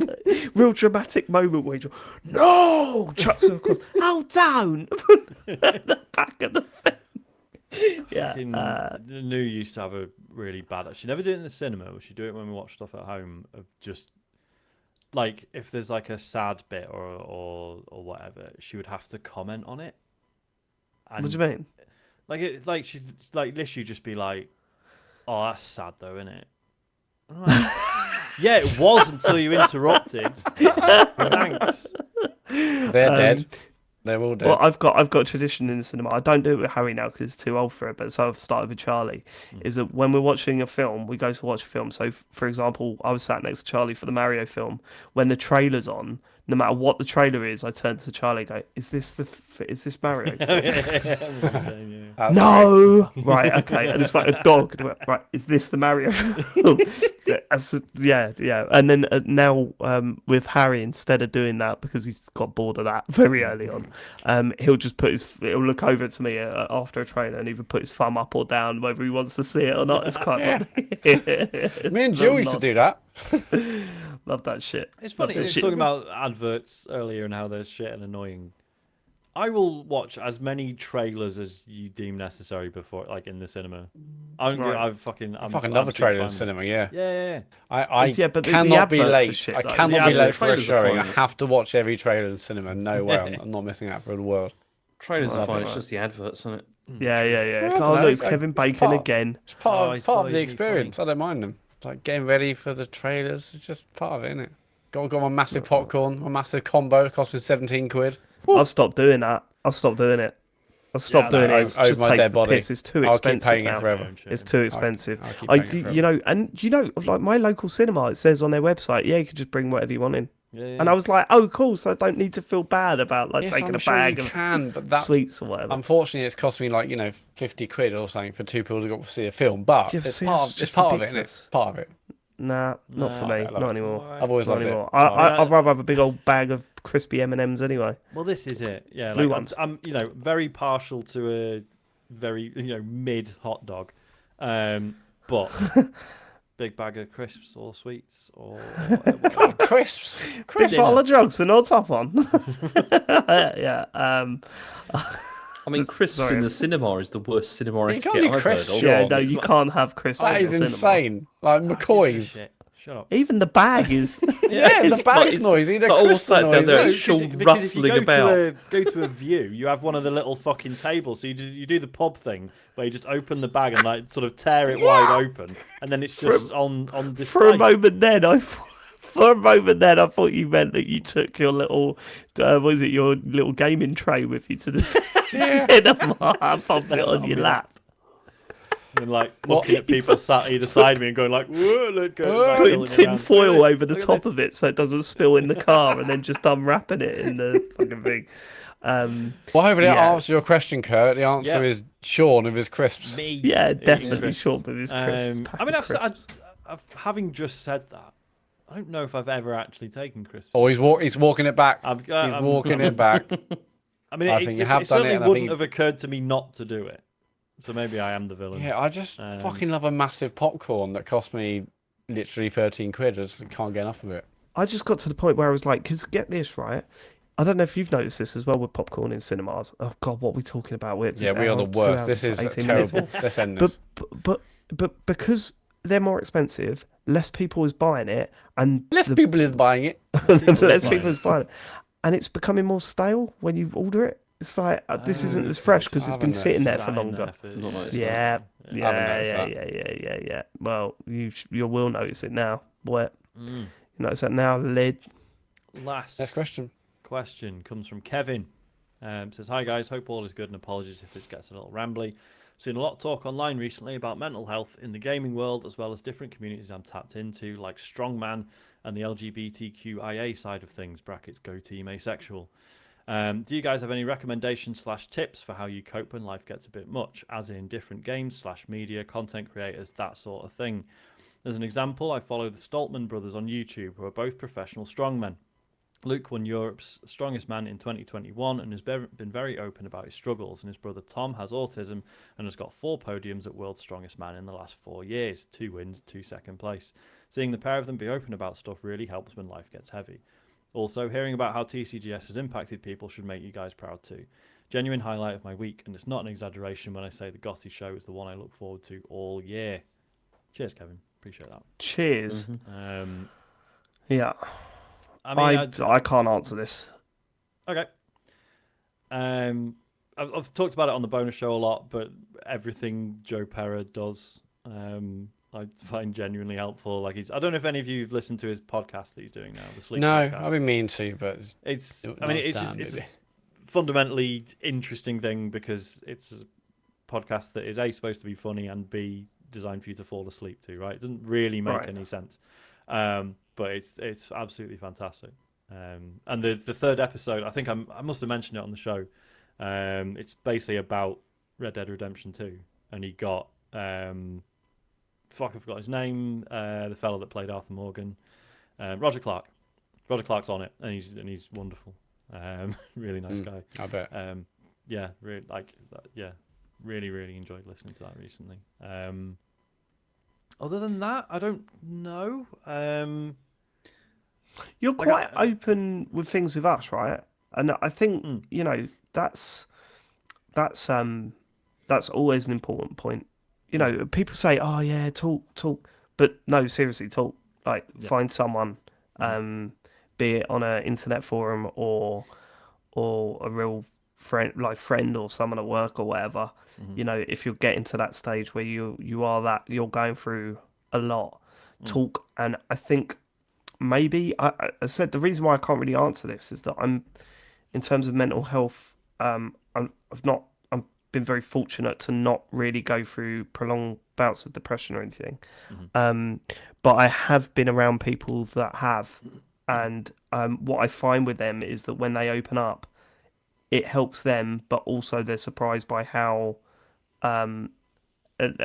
people's reactions around them to it is. That it's not like, what's the matter? You pull yourself together. It's because of where we're at with discussions around mental health at the moment and experiences people have had with their own children or workmates or whatever. People are a lot more open to talk about it and at least listen, or if they can't actually offer advice. And sometimes that's all you need, someone to listen to. So it's funny, isn't it? You reach a point in your life where if you open up to someone and their response is like, "Oh well, I've never experienced anything like that," they're probably lying. Like, it's quite right. Like, obviously obviously some circumstances can be very specific. But like, in terms of broad, just general mental health struggles, like, "Oh, I think I feel kind of shit for no particular reason." Everyone's had some of that, Yes, right? 100%, At some yeah. point. Obviously, there are different degrees of it. Not saying like, "Oh, yeah, everyone's had depression." Like, that's not the point. But just, everyone gets it now, I think. Or maybe we're just very lucky with like the people we know. Maybe there are still loads of closed-minded people out there. Oh, of course there are loads there of will be, closed-minded 100%. people for sure. But I think because people talk about it, that's how people open up to it and realise that actually normalising it. It's like, so the one really shitty thing that I did go through, where I saw the downside of talking to people about it, was when we had a failed pregnancy a while back, before Charlie, which made that pregnancy an absolute nightmare because we just couldn't enjoy it because we were just scared every fucking and talking to people about that was tough because people that hadn't experienced it had no idea what to say, and they 90% of the time they would say the wrong thing, right?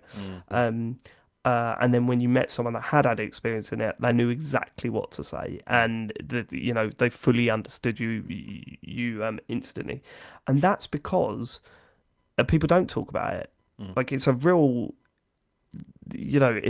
sort of puts people's backs up. They don't know how to talk about it, and that's why it's so important to talk about mental health and trauma and stuff like that, because eventually what we went through will become more openly talked about, and the response and the way of dealing with people that are going through that that changes as a result of that. So yeah, that's the only sort of experience I've had with that. Has anyone got anything else to add?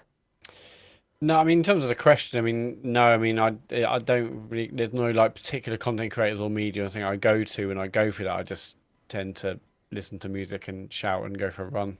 But yeah, no, I wish I did have some recommendations for that specifically. But I find getting outside helps me massively. Even if I may not want to do it or may not be in the mood, I'm like just force yourself to go for a run because you know you'll feel great afterwards. So that's probably the best natural antidepressant there is. I think just getting outside, get some fresh air. It's strange, isn't it? Because I feel like I would like if there were any content creators or whoever who was like really sort of expressly like this is about mental health and this is about like how to be well. I'd be really wary of that. But when it's something else, but they happen to talk about mental health stuff, I'm much more receptive to it. I think because there's also that thing that if you go, like, people react to therapy in different ways, right? And if we're going to class that as therapy, which is questionable, it's debatable, but people react to that stuff in different ways, right? And the problem with saying here's a podcast about how to deal with mental health, if someone doesn't click with that, that might make them even more wary of, this is how I'm supposed to deal with mental health and it's not working for me. Yeah. Why not? And the answer is because some things don't. Like, you need to find what does work for you. That's the answer. So I think that's harsh. In terms of recommendations as well, if you've got children that you think are going through problems with anxiety and stuff, I've recommended it before, but a friend of mine's a friend of mine does a podcast called Your Floating Bed, which I know has helped out a lot of kids. So definitely look into that for sure, because that's been a great source of help for my family. Yeah, that I think I've said before that podcast is what finally put an end to a 2-hour bedtime once. So Right. Worth its weight in gold. Yeah, for sure. But yeah. Okay. Anything else? I think no. That's it. That.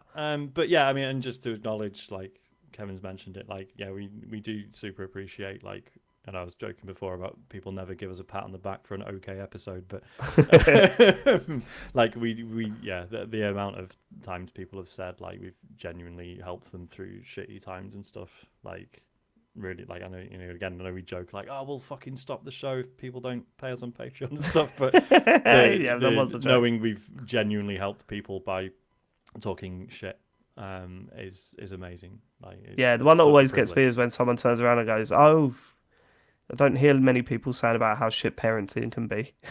Yes. Yeah, because I feel like we talk about the good stuff as well, and I hope it doesn't come across as moaning, but and I think certainly in the time between like Isaac being born now, I think the conversation has progressed, but certainly like I remember like back then, like being so grateful for you guys who again you weren't like, oh, it's shit, but you were just honest about the difficulties of it. Whereas I was like, oh well, he might sleep really well and then I could just carry on doing the podcast. Fucking idiot. Like it's yeah, so And Yeah, it's really that healthy was- to have honest friends at times. Like Yeah, that was interesting because when you first become a parent, and was like, "Oh, it must be amazing," and I was like, "Oh no, it's fucking hell!" Like, what? Yeah. No, it's not amazing. We're like dealing with stuff every fucking day. Like, first of all, this child's just here, and such a stress to even get to that point, let alone then dealing with Elodie when she was born. But it's just. No, but everyone's all like, "Oh yeah, it's amazing! Like, I love my life. I fell in love the second I saw them." It was like, no, because like your whole world's just turned upside down, and your partner might be in bits after giving birth, and then you're trying to like hold things together. So no, it's not amazing, but it is amazing now, like obviously. But it's just like like so few people actually say what it's actually like, or at least this it is did. it, But I and, think like, you're and probably the- all right, Sean. I think that conversation has changed, or feels like it's changed, rather than just it's amazing, yeah, great, thanks. That was brilliant. Yeah, I feel like because cause I know, and mums get this really badly as well, because you will get some mums who just seem to be like fucking immaculate, Yeah. and they're just like, oh, my kid's absolutely amazing, sleeps fucking 20 hours a day, etc., etc. And again, those people are probably lying, or if not, then they've got the bad shit to come. Like no one gets away with. No Like, no one gets just has an away with easy it, child from 0 to Yeah. But yeah, what was I going to say? Can't remember. Probably wasn't that important. Don't worry about it. All right. Well, that's it for this week. Matt, That's mental let's- health solved. Let's Yeah, go. fixed it. Let's go. Everyone's brain's feeling good. Yeah, Let's done. Let's go through the socials, Matt. Yeah, so Wednesday night will be a talks of the PlayStation Showcase. We'll probably be live from 10 to 9 on Wednesday. So if you listen to this on the day this podcast comes out, we'll be streaming tonight, Matt. Wednesday night. Yep. Thursday, we're doing a Patreon streamer goodie for your consideration, the eagerly awaited for your consideration, where we're all looking at Kickstarter. We're going to back things. a Kickstarter. We're each going to bring a Kickstarter project that we personally really believe in, and we're going to try and convince the four of The us others to back it. To It's back happening. And then I is guess this- at some point in like 2 years, when the thing actually is finished, we'll do some sort of follow up. I don't know. Yeah. Who gets it? I Who don't know. gets it? The I winner. don't know. Depends what it is, isn't it? Because it. Sure, I guess Alright. the person who put it forward, right? Yeah, Should 'cause- be. Yeah, we'll see. Anyway, that is Thursday night from 9 p.m. on Patreon. If you're a Patreon at the £8.50 tier, there will be a post going up this week about how to watch it live along with us on Thursday night at 9. And Friday night at 9 on Twitch, there's Hitman. Twitch.tv/TCGSco.